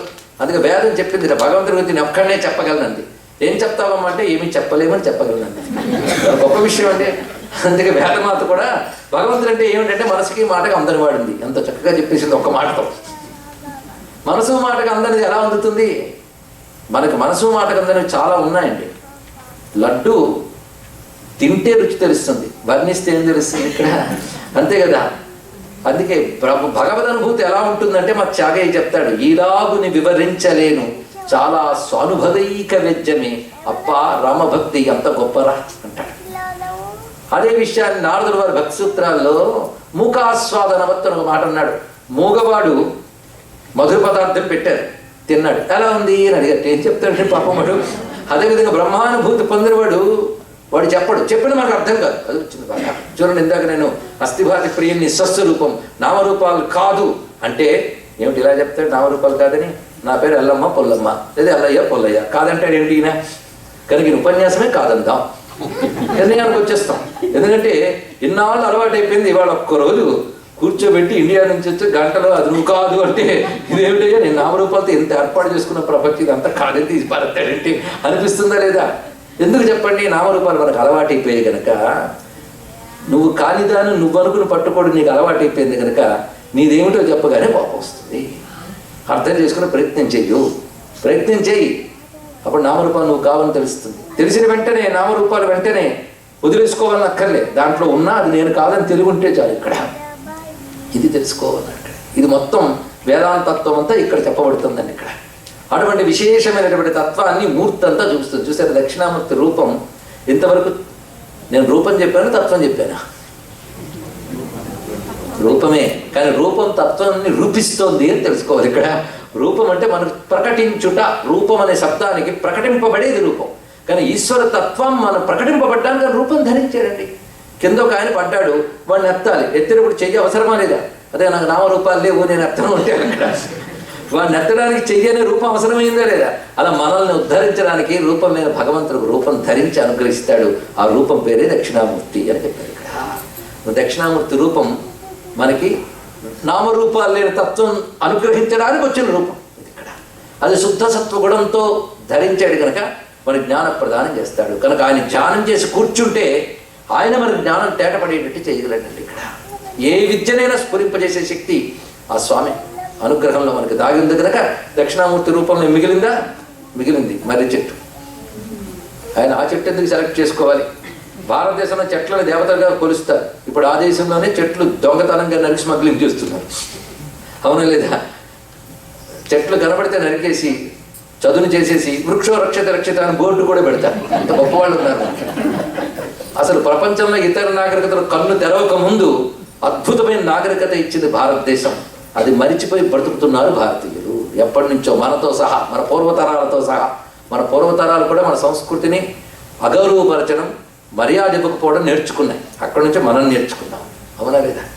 ఏదో రిటైర్ అయిన తర్వాత అప్పుడప్పుడు కొంచెం బుద్ధి వస్తుంది, కానీ ఎంత కోల్పోయామండి మన సంస్కృతిలో. వృక్షాల గురించి ఎంత చెప్పారు? నమో వృక్షేభ్యో హరికేశేభ్య. అసలు మనం చెట్టు కింద దక్షిణామూర్తి అన్నాం, కానీ చెట్టే శివుడు అని చెప్పింది శాస్త్రం. తెలుసా మీకు? శివుడిని ఒక మర్రి చెట్టుతో పోల్చారు. పురాతన వట శివ, శివుడు మర్రి చెట్టు అన్నాడు. ఇది ఆశ్చర్యం. అంతేకాదు, వృక్షాలు దేవతలను కొలుచుకునే దేశం మనది. ఆ హిందువులందరూ మూర్ఖులండి అలా అంటారన్నారు ఒకప్పుడు. అసలు వృక్షాలు జడ పదార్థాలు, వాడి ప్రాణమే ఉండదని. అప్పుడు వృక్షాలు కూడా ప్రాణం ఉంటుందని రుజువు చేశాడు మరొక భారతీయ మహర్షి. అప్పుడు ప్రపంచం అంతా ఒప్పుకుంది. ఆయన పేరు జగదీష్ చంద్రబోస్ కదా. ఇలాగే అన్ని రుజువు అవుతాయి నెమ్మదిగా. వృక్షాలను దేవతలుగా చూడటం అనేది భారతీయ సంస్కృతి. అంతేకాదు, వృక్షము శివుడు కాకపోతే ఎలా ఉందంటే హరికేశేభ్య. హరికేశము అంటే హరితాకేశ, ఆకుపచ్చని జుట్టు కలిగినటువంటి చెట్లు అన్నాడు. అంటే అంత కొమ్మలు విస్తరించి ఆకుపచ్చగా కనబడుతూ ఉంటే జడలు విస్తరించి ఆకుపచ్చని జడతో విస్తరించినటువంటి శివుడు వలె కనబడుతున్నాడు వృక్షాలు. ఎంత గొప్ప మాట చెప్పాడండి ఇక్కడ. అందుకే ప్రతి చెట్టుని శివుడిని చూడు. అంతేకాదు, ప్రతి చెట్టు భగవంతుడైనా కొన్నిట్లో దైవశక్తి మనకు లభిస్తూ ఉంటుంది. ఎందుకంటే రకరకాల మెటల్స్ ఉన్న రాగిలోనే వెండిలోనే విద్యుత్ ఎలా లభిస్తుందో, సృష్టిలో అన్నిట్లో భగవంతుడున్నా కొన్ని విభూతుల్లో కనబడతాడు స్పష్టంగా. ఆ శక్తి మనకి లభిస్తుంది. అలాంటి వృక్షాలు మన భారతదేశంలో చాలా చెప్పబడుతున్నాయి. అందుకే మనం చెట్లకు కూడా పూజిస్తాం. మూలతో బ్రహ్మరూపాయ, మధ్యతో విష్ణు రూపిణి, అగ్రత శివరూపాయ, వృక్షరాజాయ తే నమః. ఏ వృక్షానికైనా సరే. అయితే కొంచెం శాస్త్రాలు ఏం చెప్తున్నారంటే అశ్వత్థ వృక్షం విష్ణువు, వటవృక్షం శివుడు అని చెప్పారు. అందుకే మహావృక్షాలు కనబడితే అలా వెళ్ళిపోకూడదట, ఒకసారి నిలబడి నమస్కారం చేయమని చెప్పారు. పవిత్రమైన వృక్షాలు కనుక. అలాగే జంతువుల్లో గోవులు, వృక్షాల్లో పవిత్రమైనవి మారేడు, తులసి, ఉసిరిక, నిమ్మ, వేప, ఇవి దేవతా వృక్షములు మనం పెద్దవాళ్ళు చెప్పారు. వాటిలో దైవశక్తి వస్తుంది. ఈ మధ్య ఒక న్యూక్లియర్ సైంటిస్ట్ ఒక మెటీరియల్ కనిపెట్టాడు, ఎక్విప్మెంట్, ఒక మిషన్. దానితో ఆయన కొలుస్తూ ఉంటే ఈ దేవతా వృక్షాల నుంచి పాజిటివ్ వైబ్రేషన్స్ కొన్ని మీటర్స్ వరకు వస్తున్నాయి. అందుకే అక్కడ ఏ మంచి పని చేసినా గొప్పది అని రుజువు చేశారు. ఇప్పుడైతే మిషన్ వచ్చింది, కానీ ఎనర్జీ ఎప్పటి నుంచో ఋషులు అప్పుడు చెప్పారు, ఇప్పుడు మిషన్ చెప్పింది. కానీ మిషన్లు చెప్తే నమ్ముతామంటే ఈ లోపల ఎంతో కోల్పోతాం తెలుసుకోండి. ఇక్కడ ఇది కేవలం ప్రస్తావన కోసం చేశాం. వటవృక్షం శివుడే, దాని మూలంలో ఉన్నట్టు. వటవృక్షం అనగానే దీనికి ఒక సంకేతం ఉంది అని చెప్తున్నాడు ఇక్కడ. ముందుగా జ్ఞానవృక్షం. జ్ఞానం అనేక రకాల శాఖలతో విస్తరిల్లుతుంది. అలాగే వటవృక్షం అనేకమైన ఓడలతో విస్తరిల్లుతుంటుంది. జ్ఞానానికి ఎన్ని శాఖలు! పైగా వటవృక్షం ప్రపంచానికి కూడా సంకేతం అన్నాడు ఇక్కడ. వటవృక్షం మూడింటికండి, జ్ఞానానికి, ప్రపంచానికి, మెదడుకి, బుద్ధికి సంకేతం అన్నాడు. ఇప్పుడు బుద్ధి కూడా జ్ఞానం కింద తీసుకుంటే పర్వాలేదు, మూడింటికి సంకేతమే. ఎందుకంటే ప్రపంచానికి మూలమేది చెప్పగలమా? వల్ల కాదు. ఎందుకంటే మర్రి చెట్టు ఓడలతో పెరిగిపోయాక అసలు మూలం ఏదో తెలుసుకోవడం మహా కష్టం, అవునా లేదా?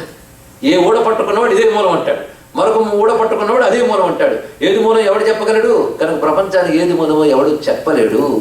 ఒక మూలం నుంచి ఒక వృక్షం ఏర్పడుతుంది, దాని నుంచి ఏర్పడిన ఓడు నుంచి అది మూలమే మరొకటి ఏర్పడుతుంది. ఇది కారణాత్మకమైన జగత్ అన్నాడు ఇక్కడ.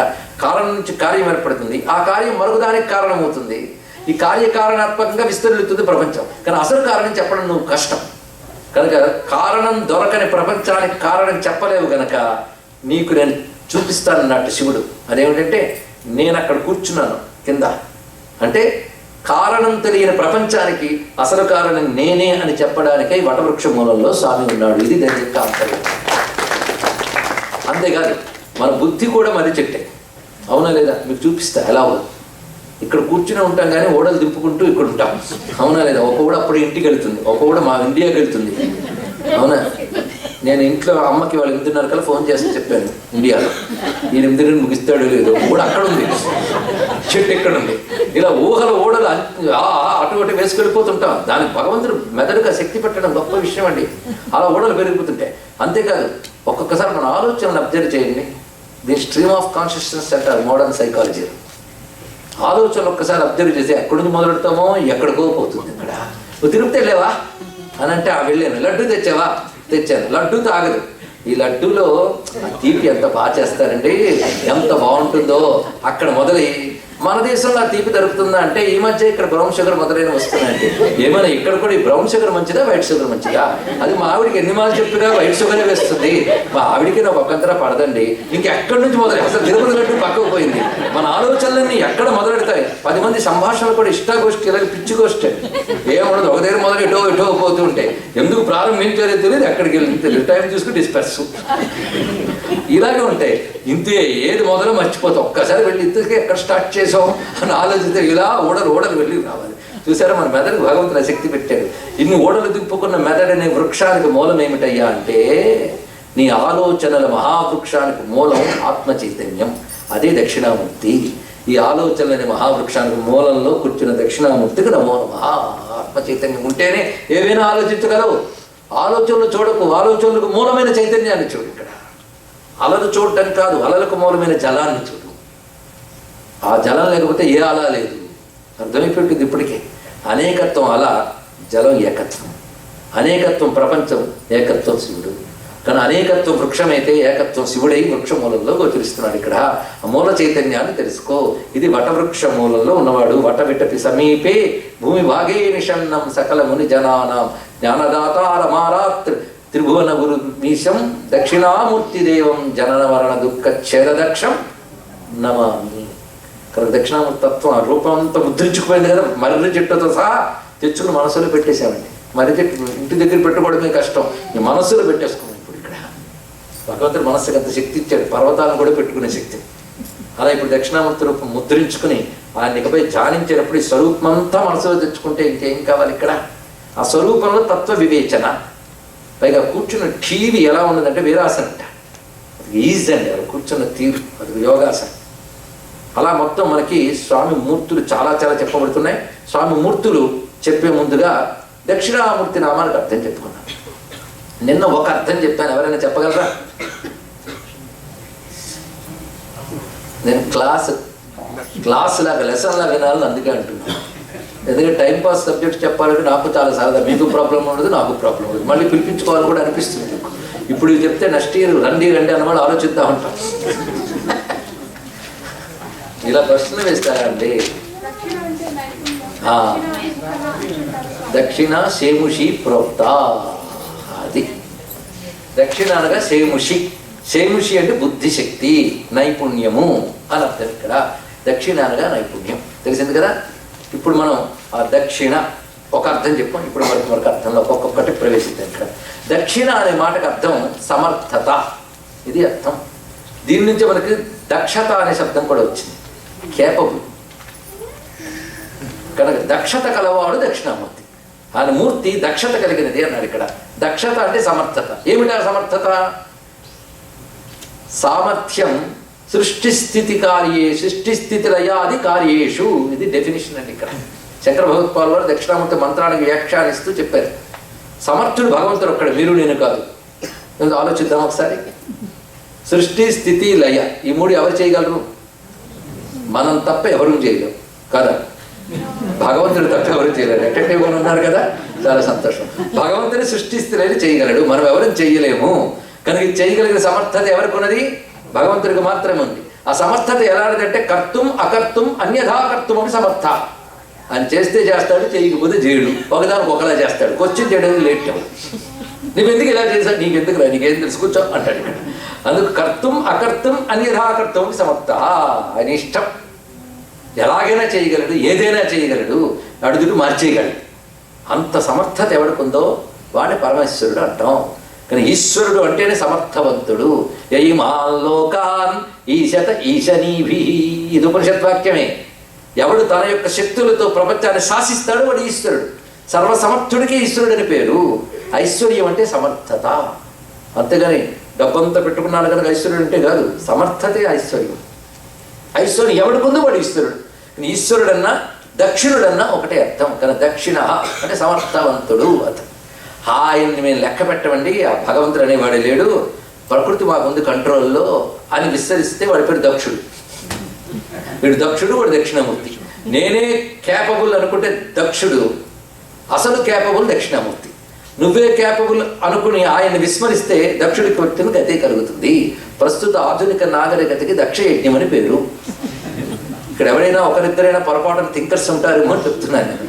ఆలోచించండి. నా సమర్థతే సర్వం, ప్రకృతి నా కంట్రోల్లో ఉంది. ప్రకృతి అంటే అమ్మవారు, అమ్మవారు నా కూతురు, నేను చెప్పినటువంటిది. ఈశ్వరుడా అది అక్కర్లేదు. ఇదే మనం చేస్తున్న పని. నీ కంట్రోల్లోకి దయతో వచ్చిందే తప్ప నీ కంట్రోల్లో అవి లేదు. నీ కంట్రోల్లో ఉందనుకుంటే దాక్షాయని దైత్యహత్రి దక్షయజ్ఞ వినాశి. నీ అహంకారాన్ని తీసిపారేస్తుంది, జాగ్రత్త. అప్పుడు పరమేశ్వరుడు అంటూ తెలిసి వస్తుంది. అది ఈశ్వరుని విస్మరించి ప్రకృతి నా అధీనంలో ఉందని అహంకరించే వాళ్ళందరూ దక్షులే. వాళ్ళ జ్ఞానం దక్షయజ్ఞమే. అది ఎప్పటికో అప్పుడు ప్రకృతి ద్వారానే ధ్వంసం అవ్వక తప్పదు. అది ప్రపంచ నాగరికతకి భారతీయ సంస్కృతి యుగాల క్రితం చెప్పిన పాఠం. అందుకు దక్షిణామూర్తి అంటే సర్వసమర్థుడు. ఆయన ఒక్కడే సర్వసమర్థుడు. ఆ సర్వసమర్థుడి పాదాలు పట్టుకో. ఒకరికి దక్షిణ అంటే సమర్థత. ఆ దక్షిణ ఒక మూర్తి కడితే దక్షిణామూర్తి. కానీ దీనిలో అందమైన ఒక మాట ఉందండి. దక్షిణామూర్తి అనే పదమే చాలా గొప్పది. అయితే రమణ మహర్షి ఒక అర్థం చెప్పారు దీనికి. దక్షిణామూర్తి ప్రతి వారి హృదయం ఉంటుంది మధ్యలో. ఆ హృదయంలో కుడి భాగంలో పరమాత్మను ఉంటాడట. ఇది చెప్తే లేదండి బాబు ఇంకో చోట ఉంటాడని చెప్పింది తప్పన్నాడు ఇంకో ఆయన. అసలు హృదయంలో ఉండాడండి, ఇక్కడ ఉంటాడండి ఇంకొక ఆయన. ఎందుకు ఎక్కడ ఉంటాడని కన్ఫ్యూజన్ వచ్చి ఆ పనే మానేసాడు ఇంకొక ఆయన. అయితే ఒక యోగికి ఎక్స్పీరియన్స్ అయిందండి. ఆయన రామకృష్ణ పరమహంస చెప్పినది ఈశ్వర స్థానం ఒకవైపు చెప్పాడు, ఎడం వైపు. ఈయనేమో కుడివైపు చెప్పాడు. ఇంకొక యోగి భూమధ్య స్థానం చెప్పాడు. అసలు ఏది కరెక్ట్? ముగ్గురు యోగులే. ఆయన చెట్టు కింద కూర్చొని ధ్యానం చేస్తున్నట్ట మహాత్ముడు. ఆయన గత జన్మలో ఎన్నో యోగాలు చేశాడు. అప్పుడు హిమాలయాలకు సంబంధించిన యోగి సూక్ష్మదేహంతో ఆయన వద్దకు వచ్చి వాడి యోగ్యత బట్టి వాడి యొక్క సాధన బట్టి ఆత్మతత్వం వాడి హృదయంలో ఏ కోణంలోనూ సాక్షాత్కరిస్తుంది. ఒకడికి ఒక చోట, ఇంకొకటి ఒక చోట కనబడవచ్చు. వాడికి అది హృదయం అని చెప్పాడు. ఇక్కడ ఆ హృదయంలో ఆ ప్రకాశించే సర్వసమర్థుడైన ఆత్మజ్యోతి స్వరూపుడే దక్షిణామూర్తి. కానీ మూర్తి అంటే అర్థం ఏంటి? రూపం. కానీ భగవంతుడికి రూపం ఉందా? హిందూ మతంలో భగవంతుడికి రూపం లేదని ఆవిడ చెప్పక్కర్లేదండి. మనకు అందరూ మీరు దేవుళ్ళని రూపాలతో పూజిస్తారు. మా మతంలో అసలు రూపమే లేదండి. మీ మతంలో దేవుడే లేడండి అని చెప్పండి. వాళ్ళ దైవాన్ని వాళ్ళు పూజించట్లేదు. వాళ్ళకి దైవం అంటే తెలియదు, డెఫినేషన్ లేదు. ఇది తెలుసుకోండి. ఇక్కడ నేను ఇది పాయింట్గా వదిలేను. డిస్కస్ చేయాలంటే నేను సిద్ధమే, కానీ ప్రస్తుతం అది అప్రస్తుతం. కానీ ఈశ్వర తత్వానికి రూపం ఉంది, రూపం లేదు, రెండూ చెప్పగలిగినటువంటి సంస్కృతి మనది. మీరు అమ్మవారి రూపాన్ని లలితా సహస్రంలో మొదటి నుండి కొన్ని నామాల వరకు చదువుతారు. అంత అద్భుతమైన రూపం చెప్పారండి. సర్వారుణ అనవద్యాంగి సర్వాభరణ భూషిత అంత చదివి నిరాకార నిరాకుల ఏమిటండి ఇక్కడ అంటే భగవంతుడి రూపం ఉంది, రూపం లేదు. భగవంతుడు ఒక్కడే, భగవంతుడు అనేకం, రెండూ చెప్పగలిగిన సంస్కృతి మనది ఇక్కడ. ఆయన ఏకమే కానీ అనేకంగా భక్తులను అనుగ్రహించాడు. కానీ ఇది ఉంది, అది ఉంది. ఆయనకి ఏ రూపము లేదు కానీ ఏ రూపము ధరించలేడు అనుకో. Is capable to take any form. ఆయన పేరే దక్షిణామూర్తి. ఆయన ఏ రూపమైనా ధరించగలడు కానీ నిన్ను అనుగ్రహించడానికి రూపం ధరిస్తాడేమో కానీ ఆయనకి ఏ రూపము లేదు.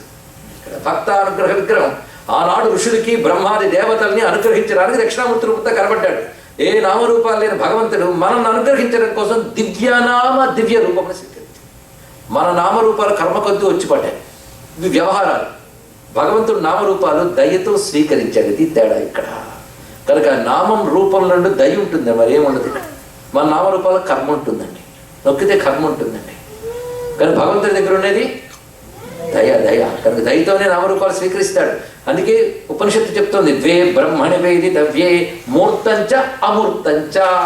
మూర్తం అంటే ప్రకటింపబడి కనబడే ఒక విజువల్ ఫార్మ్. అమూర్తం అన్నదు అన్మానిఫెస్టెడ్, అమూర్తం కానీ మేనిఫెస్టెడ్ అన్మానిఫెస్టెడ్, మూర్తం అమూర్తం. ఇప్పుడు దక్షిణ అంటే ప్రపంచాన్ని నడిపే సర్వసమర్థత ఎవడో ఆ సమర్థతంతా కలిసి ఒక రూపం ధరించి వచ్చాడండి, అది దక్షిణామూర్తి. కానీ దక్షిణామూర్తి అనే సంస్కృత భాషకి ఆ పదానికి సంధి విభజన బాగా చేయొచ్చు. దక్షిణామూర్తి అంటే దాక్షిణ్యం మూర్తి ధరించి వచ్చింది, ఇదొక అర్థం. దక్షిణ అమూర్తి కలిపి దక్షిణామూర్తి. ఆయన ప్రపంచాన్నంతా నడపగల దక్షిణుడు వాస్తవానికి అమూర్తము, ఏ మూర్తము లేనివాడు దక్షిణామూర్తి. ఒకే నామానికి రెండు అర్థాలు, ఎందుకంటే ఒకే తత్వానికి రెండు రూపాలు ఉన్నట్టుగా ఒకే నామానికి రెండు అర్థాలు ఉన్నాయి. దక్షిణామూర్తి, దక్షిణ అమూర్తి. ఎందుకు దక్షిణ అంటే ఏమిటి? సమర్థత. మీరు ఎప్పుడైనా దయాదాక్షిణ్యాలనే మాట విన్నారు కదా? ఇంకా తెలుగు బతుకుతోంది, బతుకుంది. ఎందుకంటే ఇవి కూడా పోతే రేపు పొద్దున చెప్పుకోవడానికి లేదండి. దయాదాక్షిణ్యాలు లేవయ్యా అంటూ ఉంటాయి. నీకే దయాదాక్షిణ్యం లేదా అని అడిగేవారు పూర్వం. దయాదాక్షిణ్యం రెండు ఒకటి కాదు, మనం ఒకటి అనేసుకుంటున్నాం, రెండుకి తేడా ఉన్నది. దయ ఉంటే, దయ అంటే అర్థం ఏంటంటే అవతల వాడు దుఃఖం చూడగానే నీ మనస్సు కరిగితే దయ. అది ఎంతో ఉత్తమ సంస్కారం ఉన్నవాళ్ళకి కానీ రాదండి. కొందరు అవతల వాడు ఏడుస్తుంటే బలి జరిగింది లేండి అంటుంటాడు, అది కాదు ఇక్కడ. వీళ్ళ లోపల పరదుఃఖ అసహిష్ణుత దయా డెఫినేషన్ చెప్పారు. ఇతరుల దుఃఖాలు చూసి తట్టుకోలేకపోవడం అనేది. అయితే దయ ఒక్కడు ఉంటే సరిపోదు, ఇంకోటి ఉండాలి. ఇది ఎలాంటిదంటే ఒక ఆయన పాపం కింద పడితే అవి ఏడుస్తున్నాడు, ఇంకో పక్కకి వెళ్ళి అయ్యో పడిపోయి నాయన కన్నీళ్ళు తుడుస్తున్నాడు. కన్నీళ్ళు తుడిస్తే లాభం మీద అయ్యి అత్తవయ్యా అన్నాడు. ఆ శక్తి నాకు లేదయ్యా, అందుకు నీతో పాటు ఏడుస్తున్నాను అన్నాడు. దయ సరిపోయింది ఇక్కడ? సరిపోలే. ఇంకొక ఆయన మంచి శాండో అక్కడ నుంచి వెళ్ళాడు, బాబు కింద పడిపోయాను లేపవా అన్నాడు. వాడు చూసి కూడా లేపకుండా వెళ్ళిపోయాడు. అంటే వాడు ఎత్తగలడు కానీ దయ లేదు వాడికి. వీడికి దయ ఉంది, ఎత్తలేడు. ఇంకో పెద్ద ఆయన అటు నుంచి వెళ్తున్నాడు శక్తిమంతుడు, అదే కింద పడిపోయావా అని ఎత్తాడు. అంటే వాడికి రెండూ ఉన్నాయి. దాక్షిణ్యం అంటే మనల్ని బాగు చేయగలిగిన సమర్థత పేరు దాక్షిణ్యం. దయ ముందు దయ ఒక్కడి ఉంటే సరిపోదు, మనల్ని ఉద్ధరించగలిగే దాక్షిణ్యం ఉండాలి. దయా దాక్షిణ్యం కలిసి ఒక రూపం ధరిస్తే దాని పేరు దక్షిణామూర్తి. ఆయనకు మనపై దయ ఉంది, మన దుఃఖాన్ని సమూలంగా నాశనం చేయగలిగే దాక్షిణ్యం ఉంది. ఎలాంటి దాక్షిణ్యం అంటే మళ్ళీ ఏడవనిపడు అది ఇక్కడ. ఇవాళ ఒక ఏడుపు పోగొట్టాడు, రేపు మరో ఏడుపు ఎలాగో రెడీ మనకి, అంతే కదా. నాకు ఈ దుఃఖం పోగొట్టు అని అడిగాం, సరే పోగొట్టాడు. ఏమైందయ్యా? ఒక ఇంటికి వచ్చి చెప్పుకున్నారండి, ఎవడో పిల్లలకి పెళ్లి కావట్లేదు, పిల్లలకి పెళ్లి కావట్లేదు. ఎంత ఏడుపో తెగ మొత్తుకునేది. ఎందుకు పుట్టేవాడే నా పిల్లాడికి పెళ్లి చేయడానికి అన్నట్టుగా ఏడిచింది. సరే, ఎంతో దయామయుడు గురువుగారు మంత్రం ఇచ్చాడు, జపం చేయమన్నాడు, పెళ్ళి అయిపోయింది. అమ్మయ్య మా గురువుగారికి అంత దయో, మా ఆశీర్వచనం ఇచ్చారు, పిల్లాడికి పెళ్ళి అయిపోయింది, చాలా సంతోషం. వారం తర్వాత చేయండి, కోడలు భయంకరంగా ఉంది, ఏడు పారేస్తుంది అంటే దుఃఖం పోయిందా చెప్పండి. నువ్వు దీనివల్ల దుఃఖం పోతుంది అని కూడా ఒక దుఃఖాన్ని సెలెక్ట్ చేసుకుంటావు. మనం అంతా చేసేది ఇదే పని అండి. ఇక్కడ మన ఆనందం కావాలనుకుంటాం, ఆనందం దీనివల్ల వస్తుందని వస్తువుని సెలెక్ట్ చేసుకుంటాం, ఆనందాన్ని కోరుకో. తీర్చేదనుకోండి దుఃఖం వస్తుంది, ఆయన తిడతాం. నువ్వు ఆనందం కోరలేదు, ఆనందం దీని నుండి వస్తుందని వస్తువు అడుగుని వస్తువు ఇచ్చాను, నన్ను ఏం చేయమంటావు? ఏడిపించడం వస్తువులో ఉంది, నేనేం చేయను అన్నాడు ఇక్కడ. ఇది ఆలోచించండి. ఇవన్నీ హాస్యంగా చెప్పిన ఆలోచిస్తే ఇదే. అబ్బా ఆలోచిస్తే తొందరగా మోక్షం వస్తుందండి, ఇప్పటి నుంచి అక్కర్లేదు. అందుకోసం ఇలా బతికేస్తాం, ఏం చేస్తాం? సరే, మొత్తానికి వీటిల్లో ఉందా? దుఃఖం అత్యంతిక దుఃఖనాశనం అన్న పదం ఉందండి వేదాంత శాస్త్రంలో. అంటే మళ్ళీ ఏడవకుండా ఉండే బతుకు కావాలి. సృష్టిలో అన్నీ ఒక ఏడుపు నుంచి మరొక ఏడుపు షిఫ్టింగే. ఆ షిఫ్టింగ్లో ఉండే గ్యాప్కి ఆనందం అనుకుంటూ ఉంటాం అన్నాడు ఇక్కడ. కొరడాతో కొడుతూ ఉంటే రెండు కొరడా దెబ్బల మధ్య ఉన్న రిలీఫ్ని ఆనందం అనుకుంటూ ఉంటాం మనం. ఇది తెలుసుకొని చెప్పాడు ఇక్కడ. ప్రాపంచిక సుఖాల లక్షణాలన్నీ ఇంతే, ఇది తప్ప మరొకటి లేదు, ఇది దాచేస్తే దాగని సత్యం. అవును లేదా? ఇవి చెప్పేమనుకోండి వేదాంతం చెప్తున్నాడు రా అంటాం, అది అసత్యం చెప్తున్నాడు రాను అంటే సత్యం అని తెలుసు, ఇప్పుడు నుంచి యాక్సెప్ట్ చేయడం, మరికొంత ఎడుద్దాం అనుకుంటాం. అది ఇక్కడ తప్పదండి. ఏది మీరు కోరుకున్నా ఇంతే. అవునా లేదా చెప్పండి. ఇక్కడ పిల్లాడు పుడితే చాలండి, తర్వాత పుట్టివాడు ఏడిపిస్తాడండి, నా పిల్లాడు నా మాట వినడండి, ఇలా చూపిస్తే అలా ఎగురుతాడు. ఈ దేశంలో ఎక్కువ అలాగే ఉంటారు పిల్లలు. వాడికి తల్లిదండ్రులు నా గౌరవం ఉండదు, ఇంకోటి చూసినా నమస్కారం హాయ్ అంటాడు. ఏం చేస్తాం? అంత అహంకారం, పొగరు అలా పెంచుతున్నారు కల్చర్. ఇదే ఈ గాలి అక్కడికి తగిలింది అనుకోండి, మాతృదేవోభవ పితృదేవ ఆచార్య దేవోభవ లేవు, మాకు ఎక్కువ సాక్షాత్కరిస్తూ ఉంటాయి. మహాత్ముడికే తప్పట్లేదు. ఇక్కడ పీఠాధీశులు కూడా వస్తుంటారు, నమస్కారం చేయంటే హాయ్ అంకుల్ అన్నాడు ఒక పీఠాధీశుడు. వాడు ఏం చేయడు, వాడికి ఆ సంస్కారం ఇచ్చే తల్లిదండ్రులు మెచ్చుకోవాలి.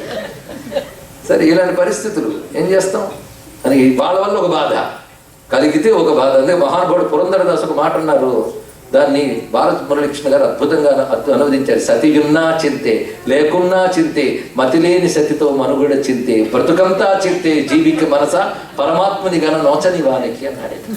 విశేషం ఏం చేస్తాం? కానీ ఈ దుఃఖాలన్నీ మనకి ఇవాళ సుఖం దొరికింది అంటే తత్కాలమే, మళ్ళీ దుఃఖం మొదలవుతుంది. కనుక జన్మ పరంపరలో దుఃఖం ఉందయ్యా సహజంగా. ఇవన్నీ కూడా ప్రతి నువ్వు సుఖం అనుకునే కడుపులో దుఃఖం దాచుకునే కనబడుతుంది బయటకు. అది కనుక అన్ని షుగర్ కోటెడే, లోపల వచ్చేదే, ఇది తెలుసుకో అని చెప్పాడు ఇక్కడ. ఇక్కడ అత్యంతిక దుఃఖనాశనం అంటే మళ్ళీ దుఃఖం లేకుండా ఇవ్వగలిగేది ఒక్కటే స్వాత్మానందం, స్వాత్మ ప్రాప్తి, స్వస్వరూప జ్ఞానం, బ్రహ్మజ్ఞానం. అదొక్కటే అత్యంతిక దుఃఖనాశనం. అది ఇవ్వగలిగిన సమర్థత సృష్టిలో ఎవ్వడికీ లేదు. కావాలంటే డబ్బులు ఇవ్వగలరు, ఆస్తి ఇవ్వగలరు, మోక్షం ఎవడివ్వగలడు? పరమాత్మ తప్ప ఎవ్వడు ఇవ్వలేడు.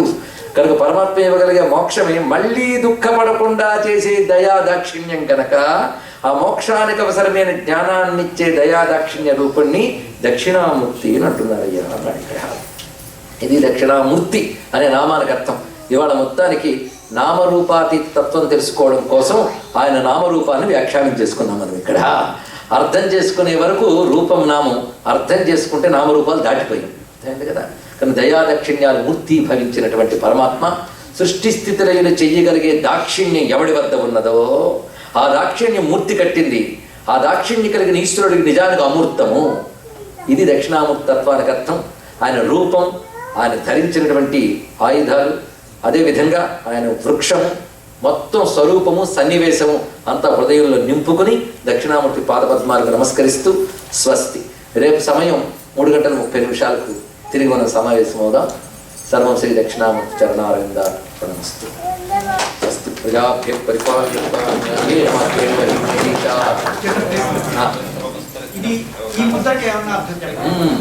అడిగారు కనుక చెప్తున్నాను. ఈ వస్తువుతో సంబంధం లేకపోయినా ముద్ర గురించి వచ్చింది. దీన్ని మృగీ ముద్ర అంటారండి ఇక్కడ. ఎందుకంటే తర్జని కనిష్ట ఈ రెండు మంచి పనులకి వాడకూడదు అంటారు ఇక్కడ. అది దీని మనస్సుకు సంకేతం. ఇది మృగీ ముద్ర. అది మృత్యుంజయ రూపంతో ఉన్నప్పుడు శివుడు మృగీ ముద్ర పట్టుకుంటాడు. అది మృగహస్తుడని శివుడికి పేరు. మనస్సు కనుక మనోనిగ్రహం ఉంటే కానీ దేనికి వెళ్ళలేవైనా మనస్సుని చేతిలో పెట్టుకో, కంట్రోల్. మనోనిగ్రహం లేదు, జ్ఞానం లేదు. అందుకే ఇది మృగీ ముద్ర. అలాగే ఉపాసకులు ఈ మృగీ ముద్రనే గురుచరణాలు అర్పిస్తూ శిరస్సు మీద పెట్టుకుంటూ ఉంటారు. మంచి ప్రశ్న వేశారండి. మరొక విషయం తెలుసుకోవడానికి అవకాశం లభించింది. స్వస్తి.